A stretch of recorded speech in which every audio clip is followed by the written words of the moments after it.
The Pralorian battlecruiser Nexus Prime shimmers into existence above Earth, its massive hull gleaming in the sunlight.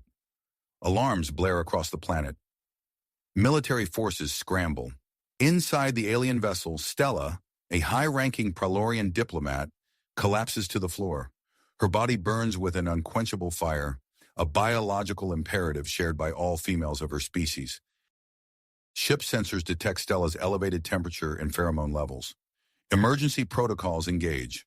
A holographic message broadcast to every screen on Earth. The alien face that appears is contorted in desperation. People of Earth, we come seeking your aid. Our species faces extinction. Pralorian females exist in a constant state of sexual need that only human males can satisfy.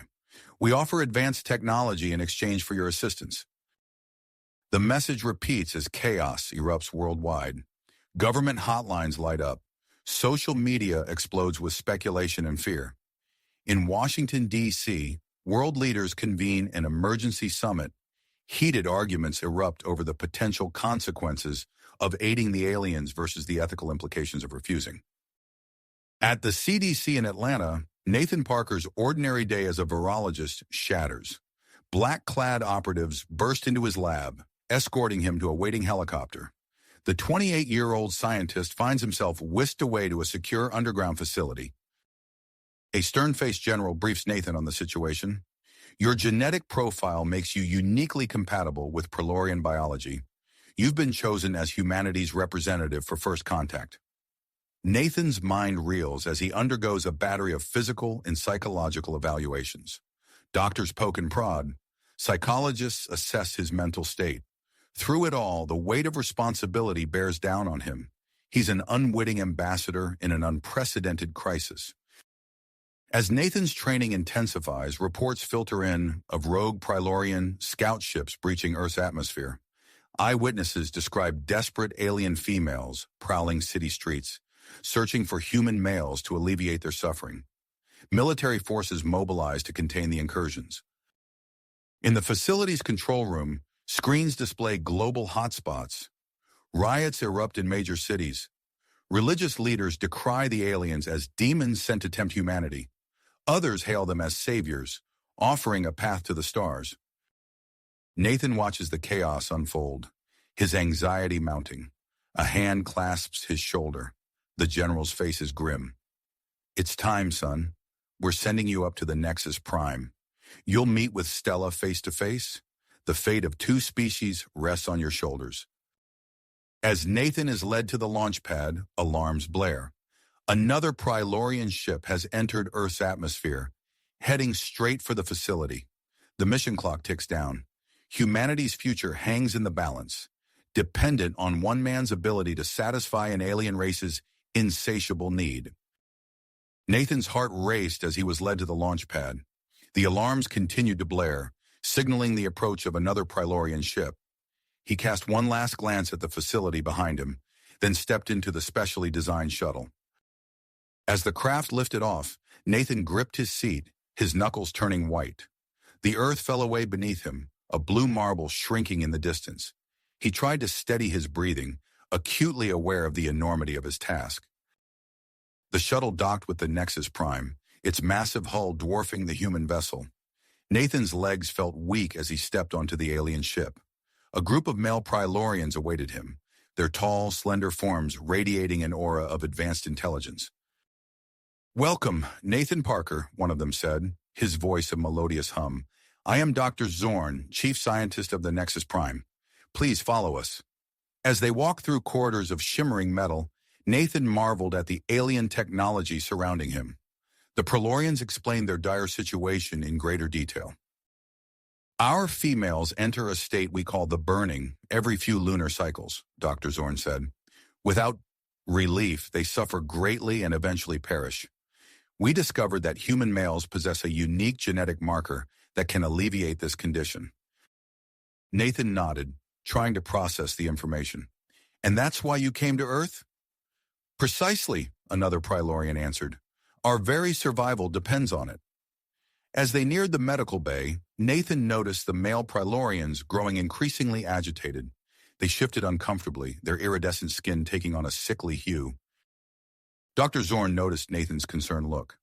Proximity to a female in the burning causes us great discomfort. It is unpleasant. The doors to the medical bay slid open with a soft hiss. Nathan's eyes widened as he saw Stella for the first time. She lay on a biobed, her form both alien and captivating. Her skin shimmered with an inner light, and her large almond-shaped eyes locked onto Nathan's. In that moment, the air seemed to crackle with energy. Stella's writhing form stilled slightly, her gaze never leaving Nathan's face. Dr. Zorn gently urged Nathan forward. Please approach her. We need to assess your compatibility. With hesitant steps, Nathan moved closer to Stella. He could feel the heat radiating from her body, see the pain etched in her otherworldly features.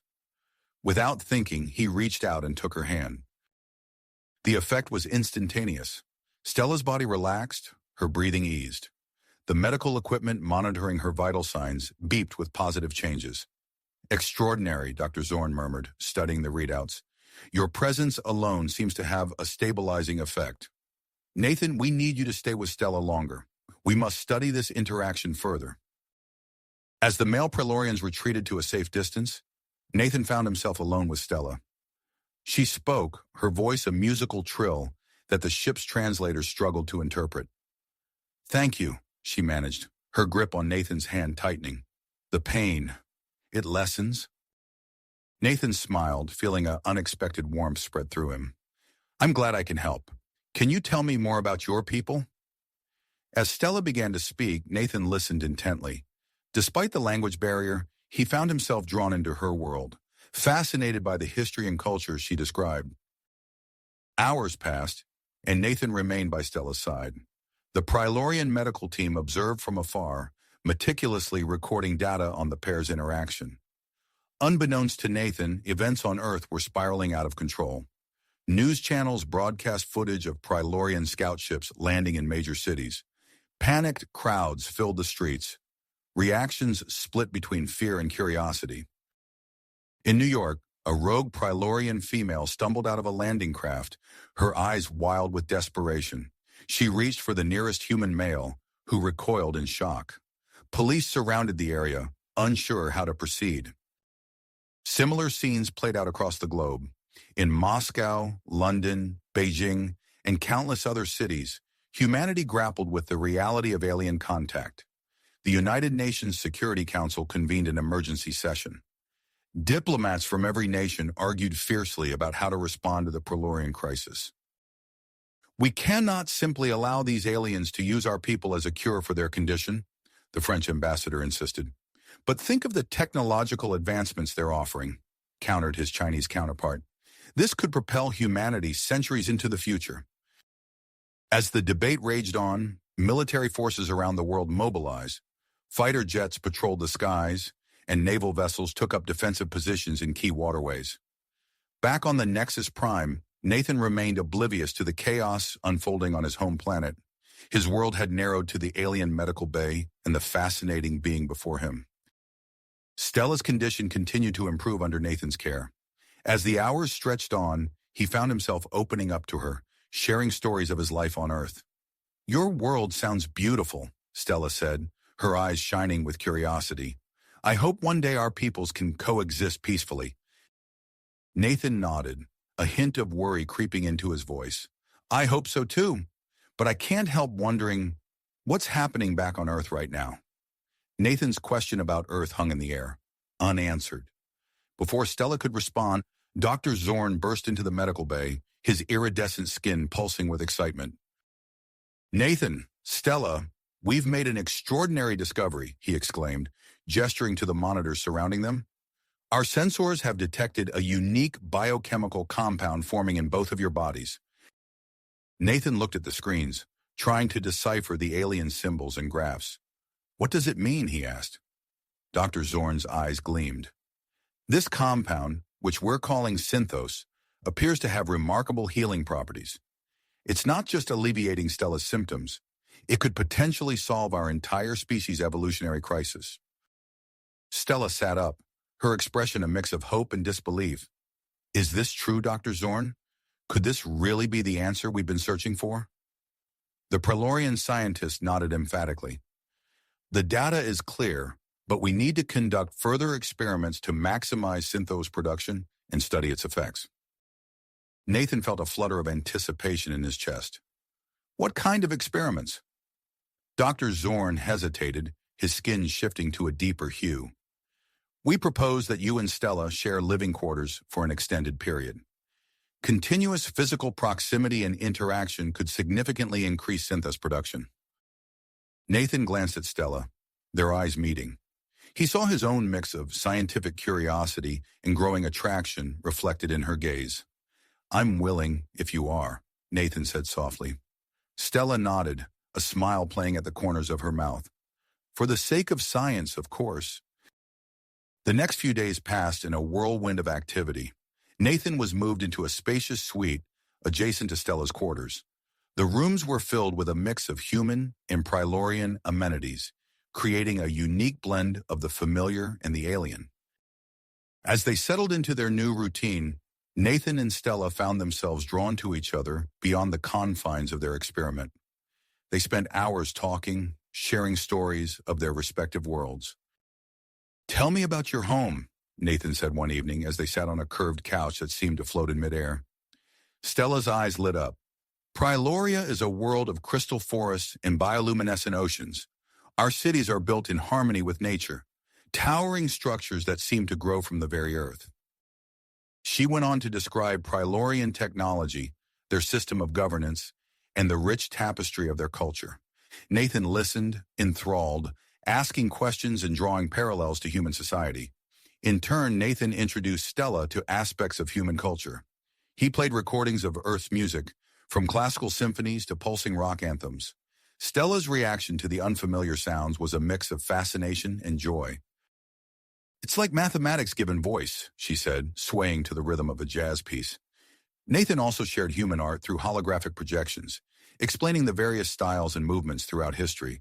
Stella was particularly drawn to abstract expressionism, seeing in it echoes of Pralorian visual arts. As days turned to weeks, Nathan and Stella's bond deepened. They began learning each other's languages. Their conversations a mix of English, Pralorian, and the universal language of gestures and expressions. One morning, as they shared a meal of synthesized human and Pralorian cuisine, Stella broached a topic they had both been avoiding. Nathan, what do you think is happening on Earth right now? She asked, her large eyes filled with concern. Nathan set down his fork, his appetite suddenly gone. I don't know. We've been so isolated up here, focused on our work. I hope things are going smoothly, but... His voice trailed off as he thought about the chaos that had been unfolding when he left. Riots in the streets, religious leaders decrying the aliens as demons, others hailing them as saviors. Stella reached across the table, taking his hand. Whatever is happening, we're making progress here. The Synthos compound could change everything. Nathan nodded, squeezing her hand. You're right. We have to focus on what we can control. As they continued their work, Dr. Zorn and his team made significant strides in understanding Synthos. The compound proved highly effective in stabilizing Pralorian female biology, offering hope for a long-term solution to their species' survival crisis. However, the process of synthesizing Synthos artificially remained elusive. The compound seemed to require the unique interaction between human and Pralorian biology to form. We're close to a breakthrough, Dr. Zorn assured them during one of their daily briefings, but we need more time and data. Nathan and Stella redoubled their efforts, pushing the boundaries of their experiment. They spent more time in close physical contact, their bodies a living laboratory producing the miraculous compound. As weeks stretched into months, Nathan found himself grappling with unexpected feelings. What had started as a scientific mission had evolved into something more profound. He and Stella had moved beyond mere cohabitation and cooperation. They had become partners in the truest sense of the word. One night, as they stood looking out at the stars from the observation deck, Stella turned to Nathan. I never expected this, she said softly. When I came to Earth, I thought I was on a desperate mission to save my people. I never imagined I would find you. Nathan's heart raced as he looked into her otherworldly eyes. Stella, Before he could finish, alarms blared throughout the ship. Red lights flashed, and Dr. Zorn's voice came over the intercom. Nathan, Stella, report to the command center immediately. We've just received an urgent transmission from Earth. They rushed to the bridge, fear and anticipation mingling in their veins. As they entered, they saw Dr. Zorn standing before a large view screen. On it was the face of a human woman, her expression grave. I'm Dr. Emily Cook, head of the newly formed Interspecies Contact and Cooperation Agency, she said. We need your help. The situation on Earth has become critical. Nathan and Stella exchanged a look, realizing that their peaceful isolation was about to come to an end. The next chapter of their journey in the future of human-Pralorian relations was about to unfold. Begin. The transmission from Earth flickered, Dr. Cook's face etched with concern. The situation here has become critical, she continued, her voice tense. Earth First, an extremist group opposed to Pralorian presence, is planning an attack on our first interaction zone site. We need your help to mediate this escalating conflict. Nathan felt his stomach drop. He glanced at Stella, seeing his own worry reflected in her luminous eyes. Dr. Zorn stepped forward, his skin pulsing with a mix of colors. Dr. Cook, we've made significant progress with the Synthos compound. Perhaps this information could help ease tensions? The human scientist nodded. Any positive developments would be welcome, but we need more than just scientific breakthroughs. We need living proof of successful human-Pralorian cooperation. Her gaze fixed on Nathan and Stella. That's where you two come in. Your partnership could be a symbol of hope, a testament to what we can achieve together. Nathan took a deep breath, steeling himself. We'll do whatever we can to help. Stella squeezed his hand. We're ready to return to Earth. The next few hours passed in a blur of preparations. As the Nexus Prime changed course for Earth, Nathan and Stella were briefed on the current global situation. The picture that emerged was grim. Riots in major cities, political leaders divided on how to respond to the Pralorian presence, and Earth First gaining support through fear-mongering tactics. Their shuttle touched down in New York City under heavy security. As they stepped onto Earth's soil, Nathan was struck by how alien his home planet now felt after months in space. The air seemed heavier, the gravity more intense. They were immediately whisked away to ICAC headquarters, a gleaming structure of glass and steel that stood in stark contrast to the tense atmosphere of the city. Inside, they met face-to-face with Dr. Emily Cook, a tall woman with steely gray eyes and an air of authority. Thank you for coming, she said, shaking their hands. We've arranged a series of public appearances and interviews. It's crucial that we show the world the positive aspects of human-Pralorian cooperation. Over the next few days, Nathan and Stella found themselves at the center of a media whirlwind. They appeared on news broadcasts, participated in town hall meetings, and even addressed the United Nations General Assembly. Everywhere they went, they encountered a mix of curiosity, hope, and hostility. During a live televised event in Times Square, Nathan felt the weight of billions of eyes upon them. He and Stella stood on a stage, their hands clasped together as they faced the crowd. We come from different worlds, Nathan began, his voice amplified across the square. But we've found common ground. The Synthos compound we've developed together could revolutionize medicine for both our species. Stella continued, her musical voice causing a hush to fall over the audience. We are not here to conquer or replace. We seek partnership, a chance to learn from each other and grow together. As they spoke, Nathan noticed a disturbance in the crowd. A figure in a dark coat was pushing through, hand reaching into a pocket. Time seemed to slow as Nathan's eyes locked onto a metallic object emerging from the coat. Stella, down, he yelled, tackling her to the ground as a beam of energy sizzled through the air where she had been standing. Chaos erupted. Security forces swarmed the area, apprehending the would-be assassin. As Nathan helped Stella to her feet, he saw the shock and fear in her eyes mirroring his own. The attack, while terrifying, had an unexpected effect. Public opinion began to shift, with many humans rallying in support of the Pralorians and condemning Earth First's extremist actions. Footage of Nathan shielding Stella played on repeat across global news networks, becoming a powerful symbol of human Pralorian unity. In response to the growing threat, the United Nations Security Council convened an emergency session. Nathan and Stella were invited to attend, their presence a testament to the unprecedented nature of the situation. As diplomats from around the world debated, a consensus began to form. The Council authorized the formation of a joint human Pralorian security task force, an elite group of human military personnel and Pralorian peacekeepers tasked with protecting the newly established interaction zones. Meanwhile, Dr. Zorn and his team, now working from a secure facility on Earth, made a significant breakthrough.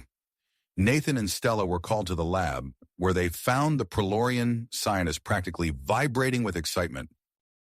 "We've done it," Dr. Zorn announced, gesturing to a series of holographic displays. "We can now synthesize Synthos artificially by combining specific human and Pralorian genetic material. No direct physical contact required." The implications were staggering. Mass production of Synthos could begin immediately, potentially solving the Pralorian evolutionary crisis and revolutionizing human medicine. However, their elation was short-lived. Dr. Cook burst into the lab, her face grim. "We have a problem," she said, activating a secure communication channel. "Our intelligence suggests that Earth First has obtained partial information about Synthos. They're developing a weaponized version, a compound harmless to humans but potentially lethal to Pralorians." The room fell silent as the weight of this news sank in. Nathan felt a chill run down his spine as he realized the implications. If Earth First succeeded, it could drive the Pralorans off Earth permanently, destroying any hope of peaceful coexistence. Dr. Cook continued, her voice tight with tension. "We've located a suspected Earth First laboratory. We need to act fast to stop their bioweapon development." Nathan looked at Stella, seeing his own dedication reflected in her alien eyes. Without a word, they both nodded. "We'll go," Nathan said. Dr. Cook's eyebrows shot up. "It's incredibly dangerous. We can send in trained operatives." Stella cut her off. "No, it must be us.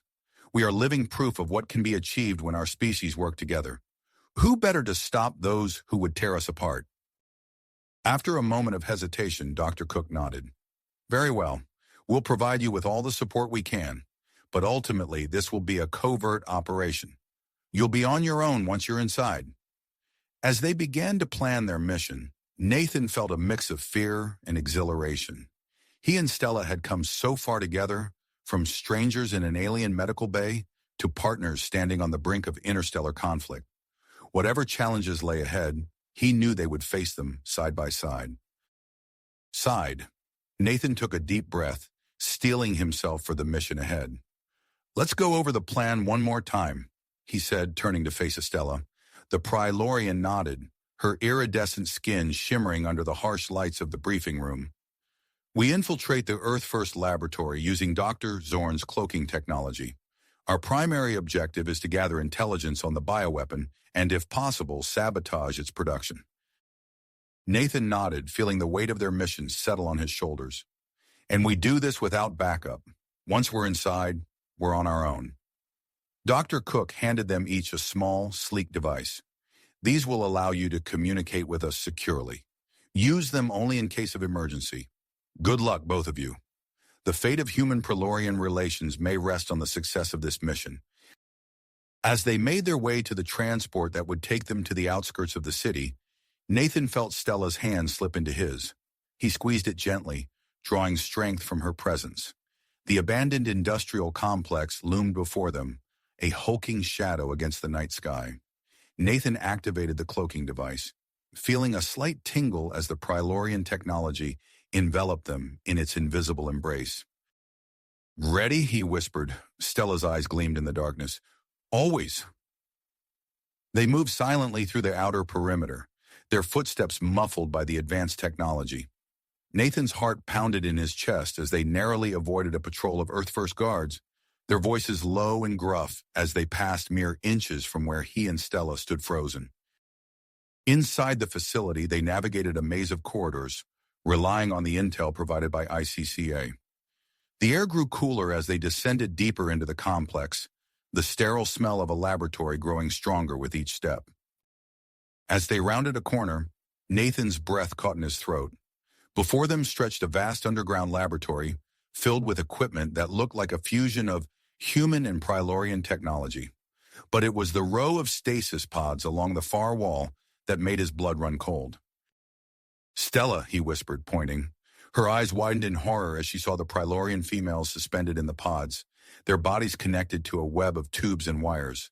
"They're experimenting on them," she said, her voice tight with anger and grief. Nathan felt a surge of commitment. "We need to get them out of here." "First, we need that data," Stella reminded him, though he could see the conflict in her eyes. They split up, with Nathan heading for the main computer terminal, while Stella approached a scientist working alone at a nearby station. Using her natural Pralorian abilities to project a calming aura, she engaged the human in conversation, subtly probing for information. Nathan's fingers flew over the keyboard, breaking through layers of encryption. His eyes widened as he uncovered the true extent of Earth First's plans.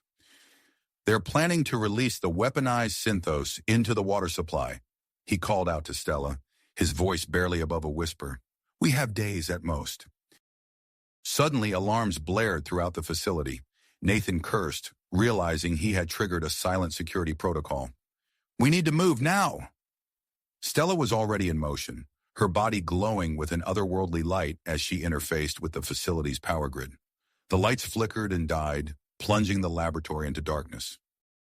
In the chaos that followed, Nathan uploaded a virus into the Earth First network, corrupting their bioweapon research data. Then, guided by Stella's bioluminescence, they made their way to the stasis pods. "Cover me," Stella said, placing her hands on the control panel. Her skin pulsed with energy as she overrode the system, releasing the captive Pralorians from their artificial slumber. The sound of boots on metal echoed through the corridors as Earth First security forces converged on their location. Nathan helped the weakened Pralorians to their feet, supporting them as they stumbled towards the exit. They burst out of the facility into the cool night air, alarms wailing behind them.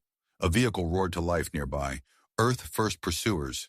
Nathan spotted their escape vehicle, a nondescript van provided by ICCA. "Get in!" he shouted, helping the rescued Pralorians into the back before jumping into the driver's seat. Stella slid in beside him, her hands already manipulating a piece of Pralorian tech that would help mask their escape.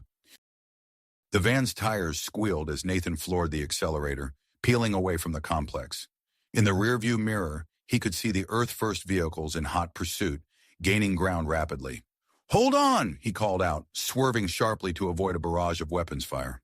Stella's fingers danced over her device, creating false sensor readings to confuse their pursuers. The chase led them through abandoned streets and narrow alleys. Nathan's fist clenched on the steering wheel as he pushed the van to its limits. A lucky shot from behind blew out one of their tires, sending the van into a wild spin. Nathan fought for control, managing to bring the vehicle to a screeching halt mere inches from a concrete barrier. "Everyone out!" he shouted, already helping the shaken Pralorians from the back of the van. They could hear the Earth First vehicles approaching rapidly. Just when it seemed they were out of options, the night sky lit up with the arrival of several sleek craft. The Joint Human Pralorian Task Force had arrived. As they were whisked to safety, Nathan and Stella exchanged a look of relief and accomplishment. They had succeeded in their mission, but both knew that this was only the beginning. The information they had gathered would be crucial in the fight against Earth First, but it also meant that the conflict was about to escalate to a new level. As their transport sped towards ICCA headquarters, Nathan pulled Stella close, their fingers intertwined. Whatever challenges lay ahead, they would face them together, a living symbol of what humans and Pralorians could achieve in partnership. Unity. As their transport sped towards ICCEA headquarters, Nathan's mind was already racing ahead to their next challenge. Upon arrival, they were immediately ushered into a briefing room where Dr. Cook awaited them, her face etched with concern. "We've uncovered new intelligence," she said without preamble. "Earth First is planning a massive rally in Washington, D.C. They intend to reveal what they claim is the true nature of the Pralorian threat." Nathan felt Stella tense beside him. "When?" he asked, his voice tight. 3 days from now," Dr. Cook replied. "We believe they may attempt to use the captive Pralorians as part of their demonstration." Stella's bioluminescence flared, a physical manifestation of her distress. "We cannot allow this to happen," she said, her musical voice tinged with steel. Nathan nodded, his face hardened. "We were planning a global tour to rally support for human Pralorian cooperation. Looks like we'll be starting in Washington, D.C." The next 3 days passed in a blur of preparation. As they touched down in the nation's capital, Nathan was struck by the palpable tension in the air. The streets were a sea of opposing factions. Pro-Pralorian supporters waving banners of unity clashed with Earth First sympathizers, brandishing xenophobic slogans. Their transport weaved through the crowded streets, escorted by a joint human Pralorian security detail. At its head was Colonel Marcus Briggs, a stern-faced man with eyes that missed nothing. "The situation is volatile," Briggs briefed them as they approached their secure location. "We've set up a command center near the Lincoln Memorial, where Earth First plans to hold their rally. Our intel suggests they may have something big planned." Nathan exchanged a glance with Stella. "We need to be there," he said. "We can't let Earth First control the narrative." Briggs frowned. "It's a significant security risk, but I understand the necessity. We'll do our best to keep you safe." As they worked with ICCA representatives to set up their own stage near the Earth First rally, Nathan couldn't shake a sense of foreboding. The air crackled with tension, like the moments before a thunderstorm. Suddenly, a roar went up from the crowd gathered around the Earth First stage. Nathan's blood ran cold as he saw what had caused the commotion. On the stage stood a group of Pralorian females, their skin pale and dull, clearly suffering from their biological condition. "They're using them as props," Stella whispered, her voice choked with horror. Without hesitation, Nathan grabbed her hand. "We're going up there," he said. As they pushed through the crowd, the atmosphere grew increasingly hostile.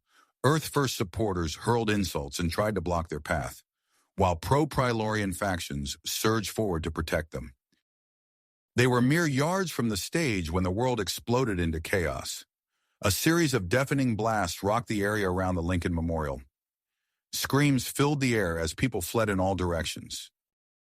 Through the smoke and confusion, Nathan saw Earth First militants emerging, weapons drawn. Colonel Briggs and his team sprang into action, forming a protective circle around Nathan and Stella as gunfire erupted. "We need to get to those Pralorians," Stella shouted over the din. Nathan nodded, his heart pounding. They moved forward, protected by the security teams suppressing fire. As they reached the stage, Nathan helped Stella up before scrambling after her. The captive Pralorians huddled together, their eyes wide with fear. Stella immediately began speaking to them in their native language, her voice soothing despite the chaos around them. Nathan worked to free them from their restraints, acutely aware of the battle raging around them. News cameras swarmed the scene, capturing every moment of their rescue attempt. Just as they freed the last Pralorian, Nathan's communication device buzzed. It was Dr. Zorn, his voice urgent. "Nathan, we've developed a prototype of the artificial Synthos compound. It might help stabilize the Pralorians, but it's untested. The risk—" "Send it," Nathan interrupted. "We don't have a choice." Minutes later, a small ICCA drone dropped a package at their feet. Nathan tore it open, revealing several vials of a shimmering liquid. "Are you sure about this?" he asked Stella, holding up one of the vials. She nodded, her eyes reflecting the flashes of weapons fire around them. "We trust Dr. Zorn. We must try." With steady hands, Nathan administered the compound to one of the suffering Pralorians. For a heart-stopping moment, nothing happened. Then gradually, color began to return to her skin. Her breathing steadied, and her eyes cleared. Encouraged by this success, they quickly treated the remaining Pralorians.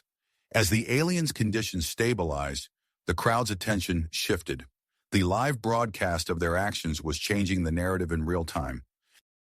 The firefight began to die down as reinforcements arrived to support Colonel Briggs's team. Earth First leaders were apprehended, their plan in shambles. As the smoke cleared, Nathan and Stella stood united on the stage, surrounded by the liberated Pralorians. The world watched as human and alien stood together, a living testament to the power of cooperation and compassion. But even as they basked in this moment of triumph, Nathan knew their work was far from finished. Reports were already coming in of Earth-first sleeper cells activating in cities around the globe. This victory in Washington, D.C. was just the opening salvo in a much larger conflict. As they prepared to continue their global tour, Nathan squeezed Stella's hand. The road ahead would be challenging, but together they were ready to face whatever came next. As they prepared to continue their global tour, Nathan squeezed Stella's hand. The road ahead would be challenging, but together they were ready to face whatever came next. Little did they know that their plans were about to be dramatically altered. Their transport had barely lifted off when an urgent communication came through from Dr. Cook. "Nathan, Stella, we need you back at ICCA headquarters immediately." Her voice crackled over the secure channel, tension evident in every word. Nathan exchanged a worried glance with Stella. "What's happened?" he asked, already instructing the pilot to change course. "We've received a transmission from the Pralorian High Council," Dr. Cook explained. "There's a situation developing aboard the Nexus Prime. It's best if you hear it directly from them." The journey back to headquarters was tense, filled with speculation about what could be so urgent. As soon as they arrived, they were ushered into a high-security briefing room where Dr. Cook, Colonel Briggs, and a holographic projection of the Pralorian High Council awaited them. The lead counselor, a dignified Pralorian with shimmering silver skin, spoke without preamble.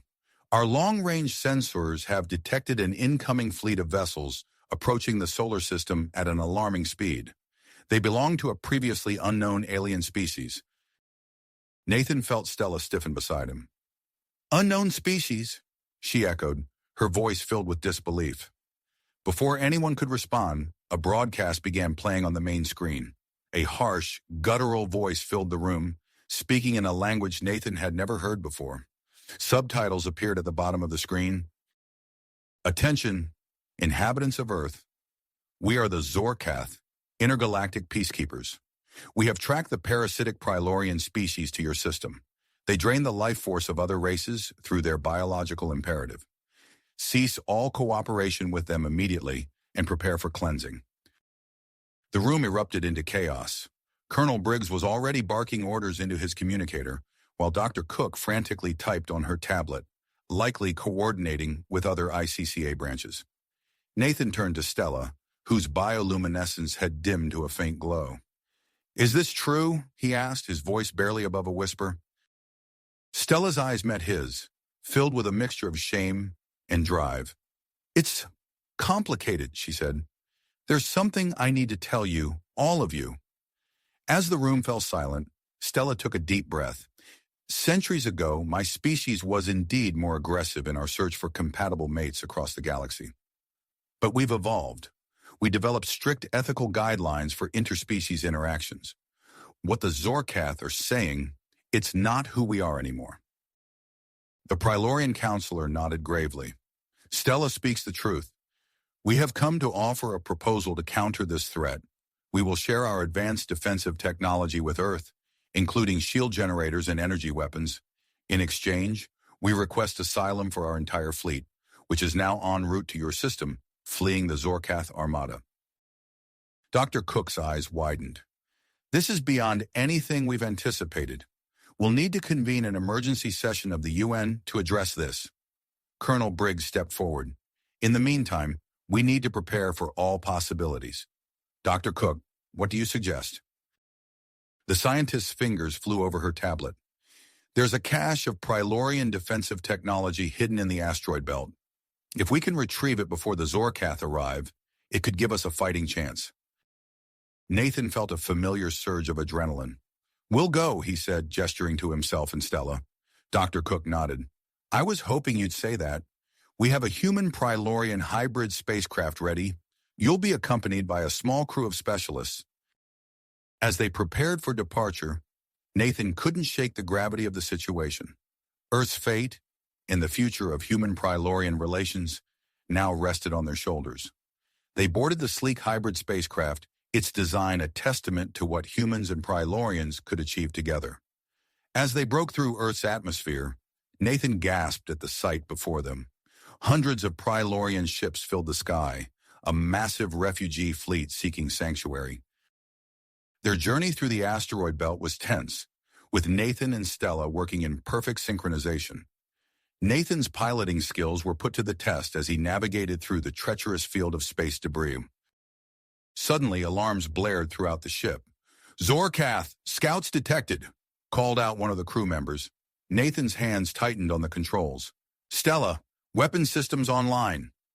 What followed was an intense space battle, with Nathan weaving through asteroids while Stella targeted the Zorkath ships with precision. Their teamwork, combined with the advanced Pralorian technology, allowed them to outmaneuver and disable the scouts without destroying them. As they approached the secret outpost, a new challenge presented itself. The facility's automated defense systems had been corrupted by a Zorkath cyber attack. "We'll have to go in on foot," Nathan said, suiting up in a specially designed spacesuit. Stella nodded, her own suit adapting to her unique physiology. "Be careful. These defenses were designed to be lethal." They made their way through the facility, facing a gauntlet of deadly obstacles. Nathan's quick thinking and problem-solving skills complemented Stella's intimate knowledge of Pralorian technology. Together they bypassed force fields, deactivated laser grids, and outsmarted AI-controlled drones. Finally, they reached the central vault. As the massive doors slid open, Nathan and Stella found themselves surrounded by not only the promised defensive technology, but also a treasure trove of ancient Pralorian artifacts. Stella's eyes widened as she examined a particularly ornate device. This is incredible. These artifacts, they tell a story we've long forgotten. Nathan, my people, we were once victims ourselves. Victims of genetic manipulation by an even more advanced race. Before Nathan could process this revelation, their communicators crackled to life. Dr. Cook's voice came through, urgent and strained. "The Zorkath fleet has arrived earlier than expected. They're deploying forces globally. Earth military and the Pralorian refugees are engaged in battle across the planet. We need you back here now." Nathan and Stella shared a determined look. They quickly gathered the defensive technology and the crucial artifacts, loading them onto their ship. As they prepared for the journey back to Earth, Nathan could see the fierce battles raging in the planet's orbit. He knew that the cargo they carried, both the means to defend their world and the truth about Pralorian history, could change everything. With a silent prayer, Nathan engaged the engines, setting course for home and the battle that awaited them. As Nathan engaged the engines and set course for Earth, the true scale of the conflict unfolding before them became apparent.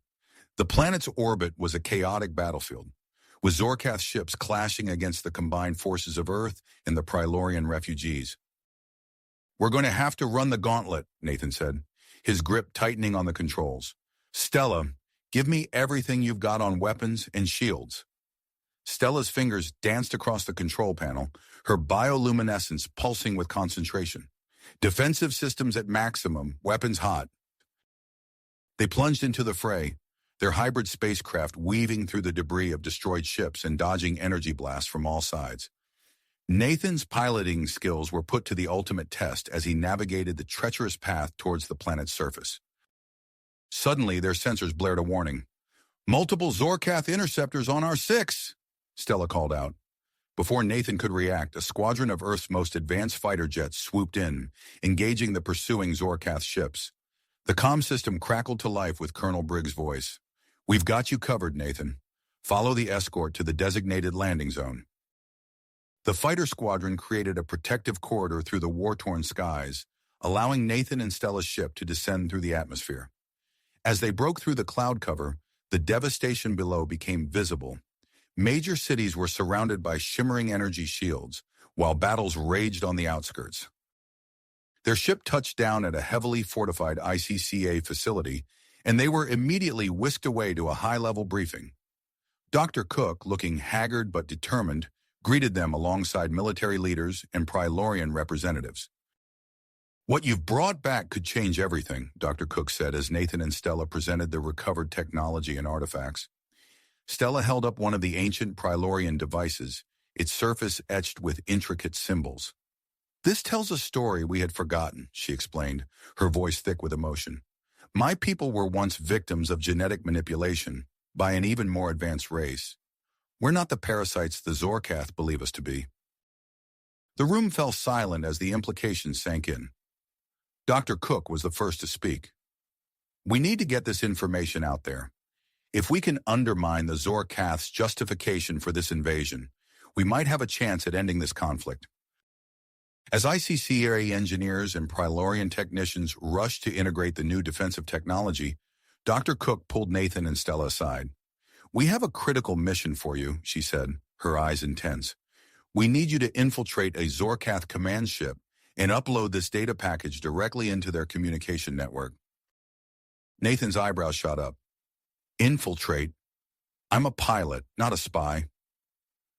"We'll get you up to speed," Colonel Briggs interjected, stepping into the conversation. "We've prepared a crash course in advanced infiltration techniques. Stella, we need you to prepare a message that will resonate with the Zorkath leadership." As Nathan underwent his rapid training, learning the ins and outs of stealth operations, Stella worked tirelessly on crafting a compelling plea for peace. The facility buzzed with activity, the air thick with tension and commitment. Their preparation was interrupted by a massive Zorkath assault on key military installations and population centers. Nathan and Stella watched from a command center as the newly implemented shield generators flared to life, repelling energy blasts from Zorkath ships. But the strain on the power grid was evident, with reports of blackouts in several regions. "We're running out of time," Dr. Cook said, her face illuminated by the flickering tactical displays. "The Zorkath have landed a command ship near one of their primary invasion sites. That's your target." Equipped with cutting-edge stealth technology, a fusion of human ingenuity and Pralorian science, Nathan and Stella prepared for their mission. As they boarded a small cloaked transport, Colonel Briggs approached them one last time. "We've got reports of Earth-First cells taking advantage of this chaos," he said, his voice grim. "They're attacking Pralorian refugees and sabotaging our defenses. I've had to divert resources to deal with them, so you'll be on your own out there. Good luck." The transport took off, slipping through the battle-scarred skies towards the Zorkath landing site. As they approached, the scale of the alien command ship became apparent, a massive, dark structure that seemed to absorb light rather than reflect it. "Ready?" Nathan asked, double-checking his stealth suit. Stella nodded, her bioluminescence dimmed to near invisibility. "Let's end this war." They slipped past the outer defenses, using a combination of Pralorian cloaking technology and Nathan's newly acquired infiltration skills. Inside the ship, they moved in perfect synchronization, navigating through alien corridors and avoiding patrols. As they neared the central communication hub, Stella suddenly froze. "Nathan, look!" she whispered, pointing down a side passage. Nathan's eyes widened as he saw what had caught Stella's attention. A large chamber filled with stasis pods, each containing a Pralorian in suspended animation. The scene was eerily reminiscent of the Earth-First facility they had raided what felt like a lifetime ago. "What does this mean?" Nathan asked, his mind racing with the implications. Stella shook her head, her expression a mix of confusion and dread. "I don't know, but it suggests there's more to the relationship between the Zorkath and my people than we understood." They stood at a crossroads, the weight of two worlds pressing down on them. Ahead lay their primary objective, the communication hub where they could upload the data package and potentially end the war. But to their side were captive Pralorians, their fate unknown. Nathan looked at Stella, seeing the conflict in her eyes. "What do we do?" "Do?" Nathan asked, his voice barely above a whisper. Stella's luminescence flickered, her inner conflict visible on her alien features. After a moment of tense silence, she straightened, dedication etched across her face. "We do both." Nathan nodded, understanding immediately. "I'll upload the data package. You free the captives." They moved with practiced efficiency, years of partnership allowing them to communicate without words. Nathan sprinted toward the communication hub, his fingers already primed to interface with the alien technology. Stella veered off towards the stasis pods, her bioluminescence pulsing with urgency. As Nathan reached the central console, he realized the task before him was far more complex than anticipated. The Zorkath systems were a labyrinth of encryption and alien logic. His fingers flew across the interface, mind racing to decipher the intricate security protocols. "Come on," he muttered, sweat beading on his forehead as he worked to bypass layer after layer of defenses. The minutes ticked by, each second increasing the risk of detection. Meanwhile, Stella moved swiftly among the stasis pods, her innate understanding of Pralorian technology allowing her to quickly deactivate the containment fields. As the first pod hissed open, a disoriented Pralorian blinked awake. "Quickly," Stella urged, helping the captive to their feet. "We don't have much time." As more Pralorians regained consciousness, Stella gave them a rapid-fire explanation of the situation. "We're here to rescue you, but we're also trying to end this war. Will you help us?" The freed Pralorians, still groggy from stasis but grateful for their liberation, nodded in agreement. One of them, a female with deep blue bioluminescent patterns, stepped forward. "I'm Lyra, a technician. How can we assist?" Before Stella could respond, alarms blared throughout the ship, the harsh sound echoing off the metallic walls. Nathan's head snapped up from the console, his eyes meeting Stella's across the room. They'd been discovered. "Protect Nathan," Stella shouted to the freed Pralorians. "He's uploading crucial information that could end this conflict." The group quickly formed a defensive perimeter around Nathan, who continued to work feverishly at the console. Lyra rushed to his side, her eyes widening as she took in the complexity of the Zorkath systems. "I can help," she said, placing her hand on the console. Her bioluminescence flared as she interfaced directly with the alien technology. "I recognize these systems. Together we can bypass the remaining security measures." Nathan nodded gratefully, and together they worked to complete the upload. The sound of approaching Zorkath soldiers grew louder, punctuated by the hiss of energy weapons. Stella and the other Pralorians scavenged what weapons they could find, forming a makeshift barricade at the entrance to the communication hub. As the first wave of Zorkath soldiers rounded the corner, Stella unleashed a barrage of energy blasts, her aim deadly accurate. The freed Pralorians fought with a ferocity born of desperation and newfound hope. Their innate abilities, suppressed during their captivity, now surged forth.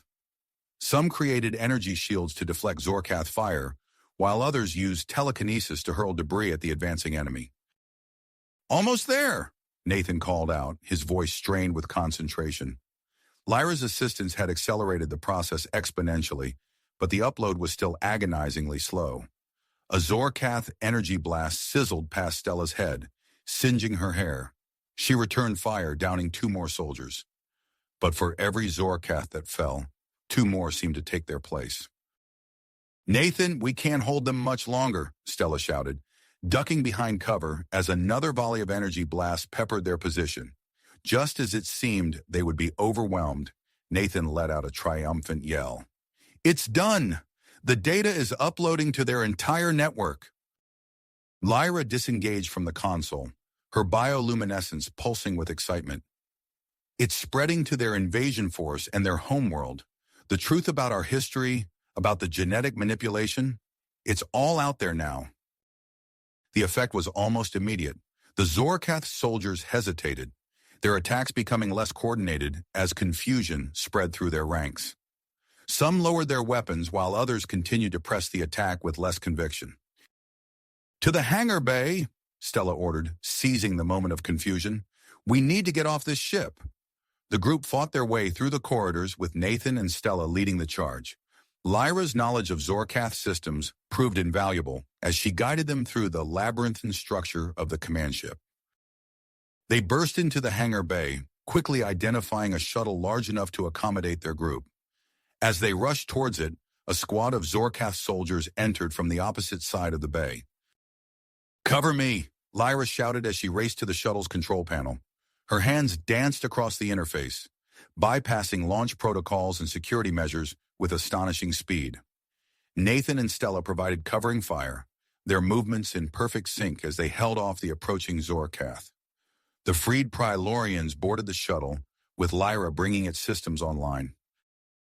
"We're good to go," Lyra called out. Nathan and Stella backed into the shuttle, laying down suppressing fire as the hatch closed behind them. With a lurch, the stolen Zorkath vessel lifted off, streaking out of the hangar bay and into the chaos of the battle raging above Earth.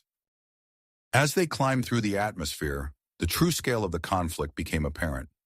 Zorkath ships hung in low orbit, exchanging fire with Earth's defense platforms and the Pralorian refugee fleet.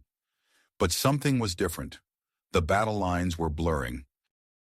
"Look," Stella said, pointing to a cluster of Zorkath vessels.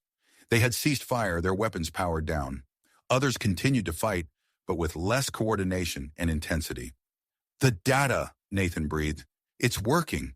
They're starting to question everything." As they approached Earth's defensive perimeter, their shuttle was suddenly targeted by both human and Pralorian forces. Warning lights flashed across the control panel as targeting systems locked onto them. "This is Nathan Chen and Stella of the ICCA," Nathan shouted into the comm system. "We've completed the mission and are returning with freed Pralorian captives. Do not fire." Tense seconds passed as they waited for a response. Then, a familiar voice crackled over the comm. "Nathan, Stella, this is Colonel Briggs. You're cleared for approach. Welcome home." The tension in the shuttle eased slightly as they passed through the defensive lines unscathed. As they began their descent towards ICCA headquarters, Nathan and Stella shared a look of relief and exhaustion. "We did it," Stella said softly, her bioluminescence pulsing with a mix of emotions. Nathan nodded, allowing himself a small smile. "We did, but something tells me our job isn't over yet." As the shuttle touched down on the landing pad of ICCA headquarters, they could see Dr. Cook and a team of officials rushing to meet them. Beyond the perimeter, the sounds of continued fighting could be heard, a reminder that while they had achieved a major victory, the conflict was far from purposed. Nathan and Stella stood, ready to face whatever challenges lay ahead. They had changed the course of the war, but now came the hard part, forging a path to peace between three species with a complex and troubled history. As they prepared to disembark, they knew that their unique bond and shared experiences would be crucial in the diplomatic battles to come. The hatch of the shuttle opened, and they stepped out into the uncertain future, ready to shape the destiny of Earth, the Pralorans, and the Zorkath. As they stepped off the shuttle, Nathan and Stella were immediately surrounded by a flurry of activity. Dr. Cook approached them, his face a mix of relief and urgency.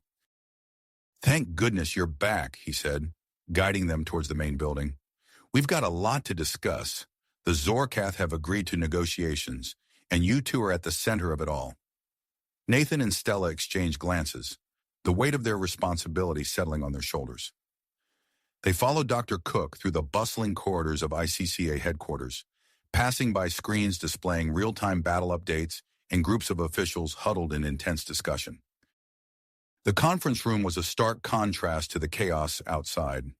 As they entered, Nathan and Stella were struck by the gravity of the scene before them. Around a large circular table sat representatives from Earth, the Pralorian High Council, and a group of Zorkath commanders.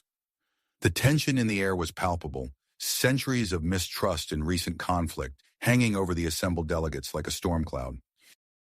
Dr. Cook took his place at the head of the table, gesturing for Nathan and Stella to join him. As they sat down, all eyes turned to them, a mix of curiosity, hope, and skepticism evident in the gazes of the various species. "Let's begin," Dr. Cook announced, his voice cutting through the silence. He activated a holographic display in the center of the table, revealing the artifacts and historical records Nathan and Stella had recovered from the Pralorian outpost. As Dr. Cook presented the evidence, Nathan watched the reactions of the delegates. The Zorkath commanders shifted uncomfortably in their seats, their stoic facades cracking as they were confronted with irrefutable proof of the Pralorians' past as victims of genetic manipulation. One of the Pralorian representatives, an elder with intricate bioluminescent patterns, leaned forward.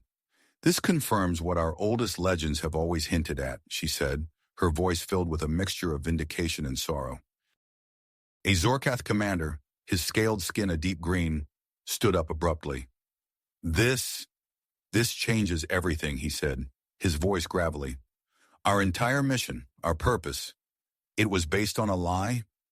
Dr. Cook nodded solemnly. "It appears so, but now we have an opportunity to forge a new path forward based on truth and mutual understanding." As the implications of the revelation sank in, Nathan felt a gentle pressure on his arm. He turned to see Stella nodding towards the assembled delegates. Understanding her unspoken message, he cleared his throat. "If I may," Nathan began, drawing the attention of the room, "Stella and I have something to add to this discussion." Over the next few minutes, Nathan and Stella recounted their experiences aboard the Zorkath command ship, including the discovery of the Pralorian captives. As they spoke, Nathan could see the impact of their words on the delegates. The Zorkath commanders in particular seemed to be grappling with internal conflict, their previously unified front beginning to crack. As they finished their account, a tense silence fell over the room. It was broken by the unexpected voice of a Zorkath scientist, who stood up from his seat at the far end of the table. "Esteemed delegates, my name is Krell," he said, his voice steady despite the gravity of the moment. "I have been studying the Pralorian condition in secret for years, and I believe I may have found a solution to their biological imperative that doesn't rely on other species." The announcement sent a ripple of shock through the room. Pralorian delegates leaned forward, their bioluminescence pulsing with intensity. Human officials whispered among themselves, while the Zorkath commanders regarded Krell with a mixture of surprise and suspicion. As Krell began to explain his findings, Nathan felt a surge of hope.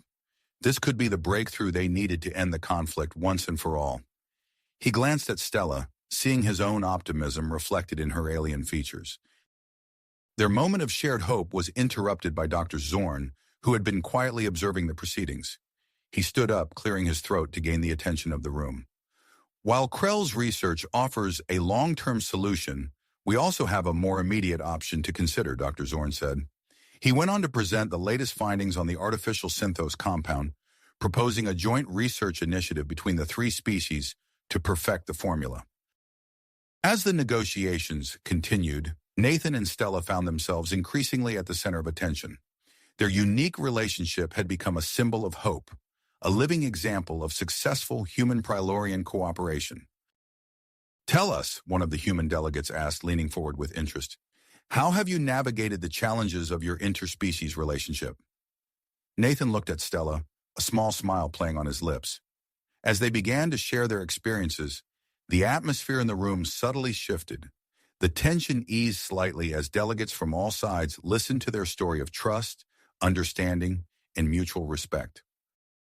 Just as it seemed progress was being made, the doors to the conference room burst open. Colonel Briggs strode in, his face grim. "We have a situation," he announced, activating a holographic display. "A rogue faction of the Zorkath fleet, led by Commander Vexor, has broken away. They're preparing to launch a final attack on Earth." The room erupted into chaos as delegates argued about how to respond.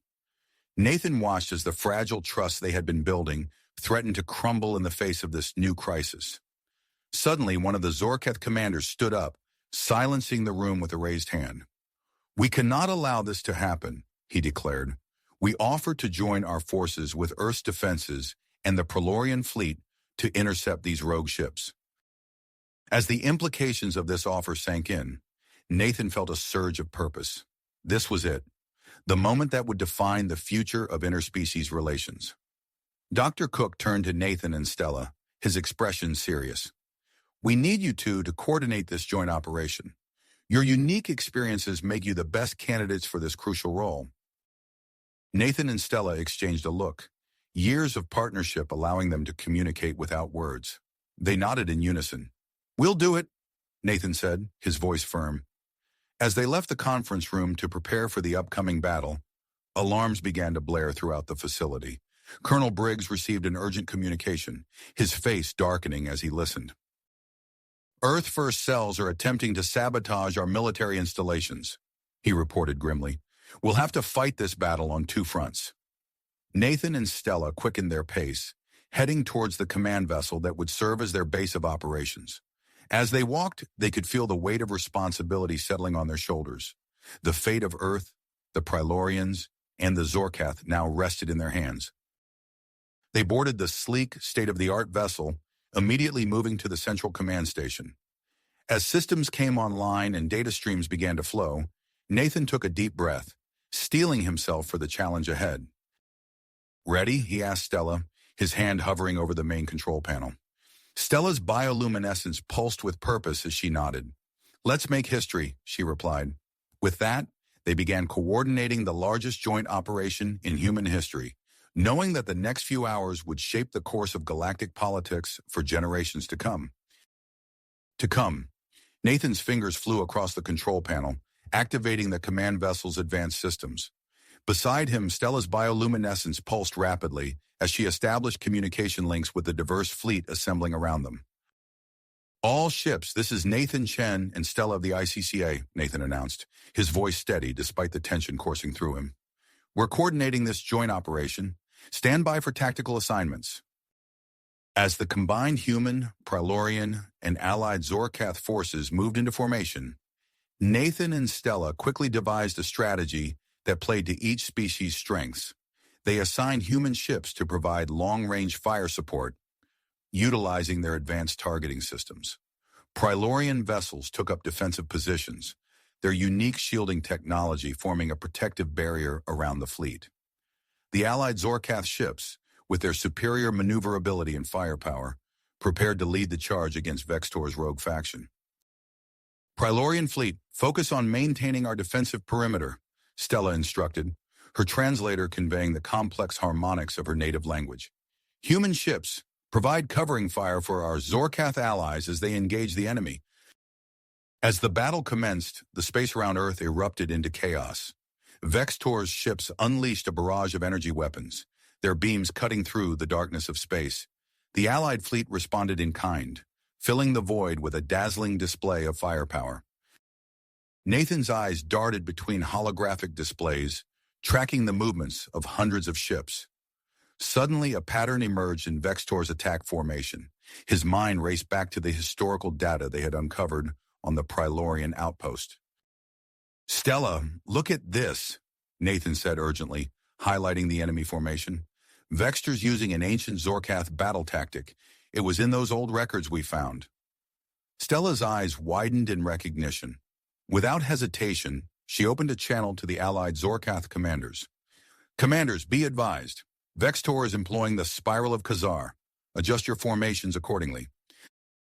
The allied Zorkath ships immediately shifted their positions, anticipating Vexor's next move. As the rogue commander's forces attempted to execute their maneuver, they found themselves outflanked and vulnerable. "It's working," Nathan breathed, watching as the tide of battle began to turn.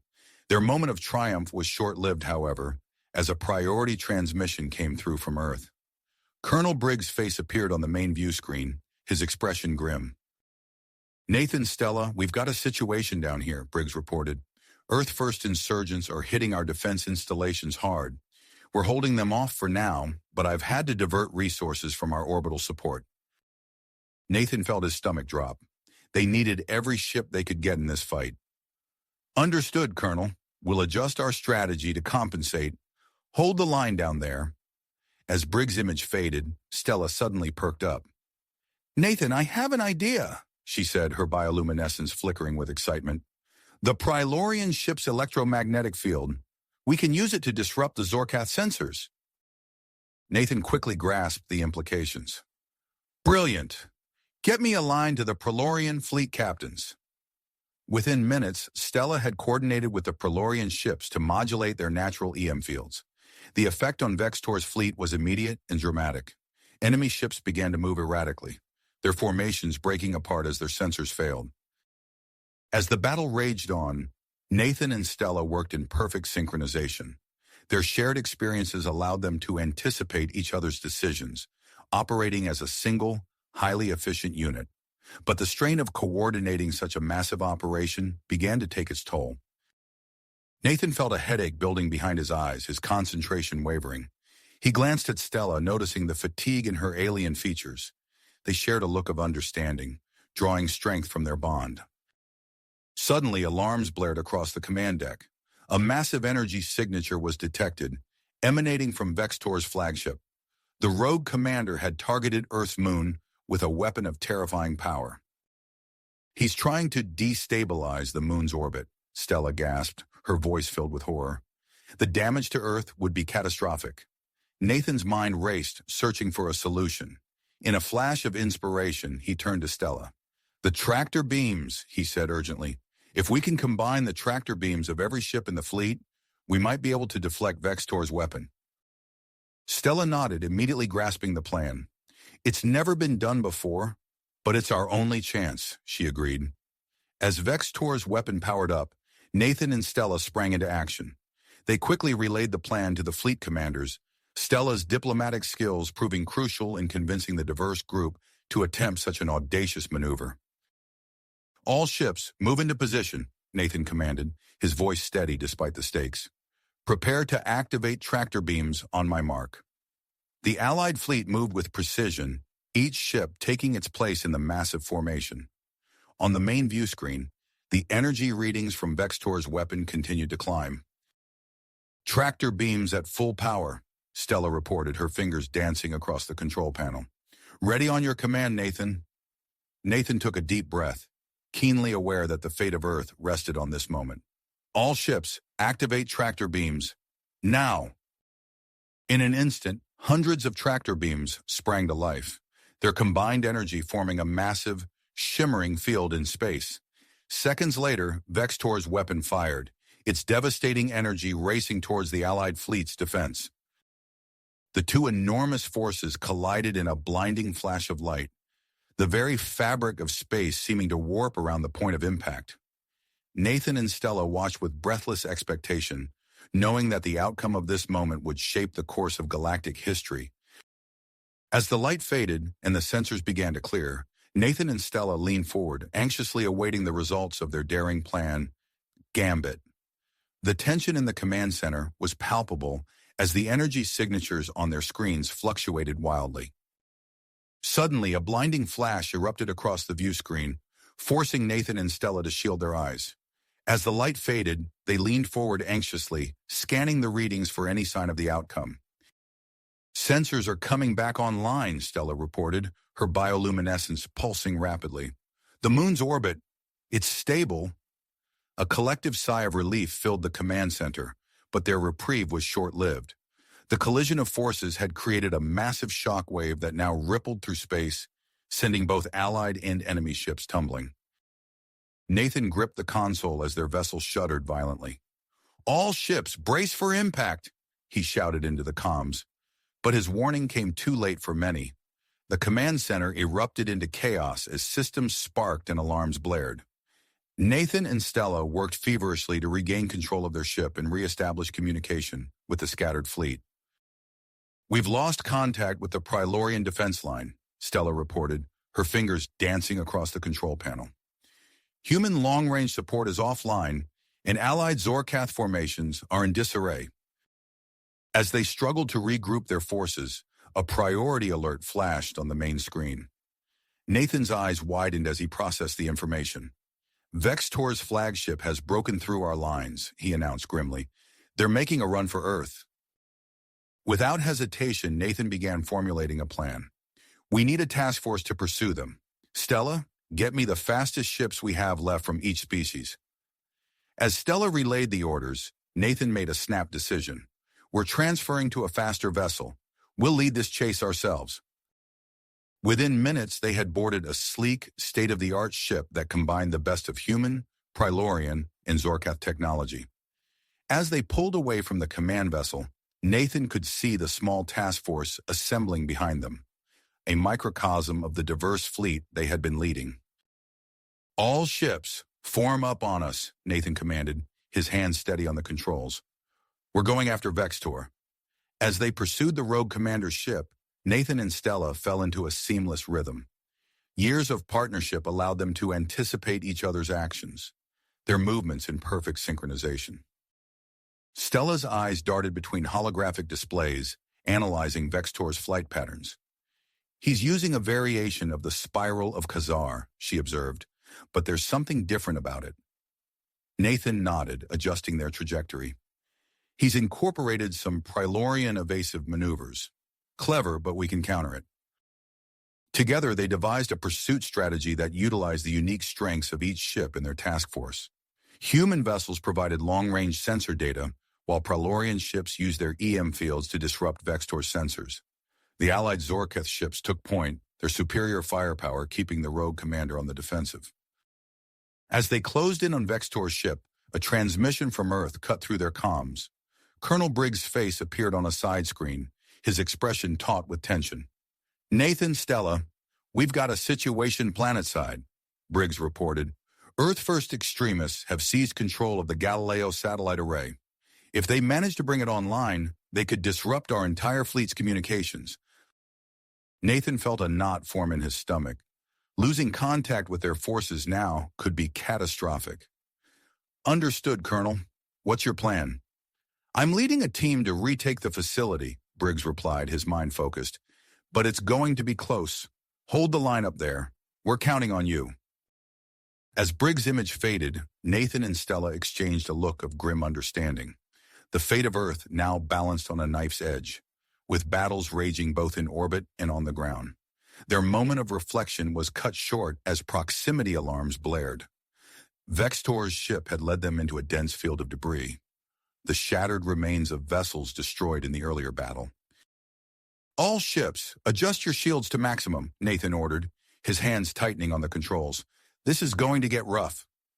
As they entered the debris field, Nathan's piloting skills were pushed to their limits. He weaved through jagged chunks of metal and crystalline structures, the ship's hull groaning under the strain of sudden maneuvers. Beside him, Stella managed their defenses with preternatural speed.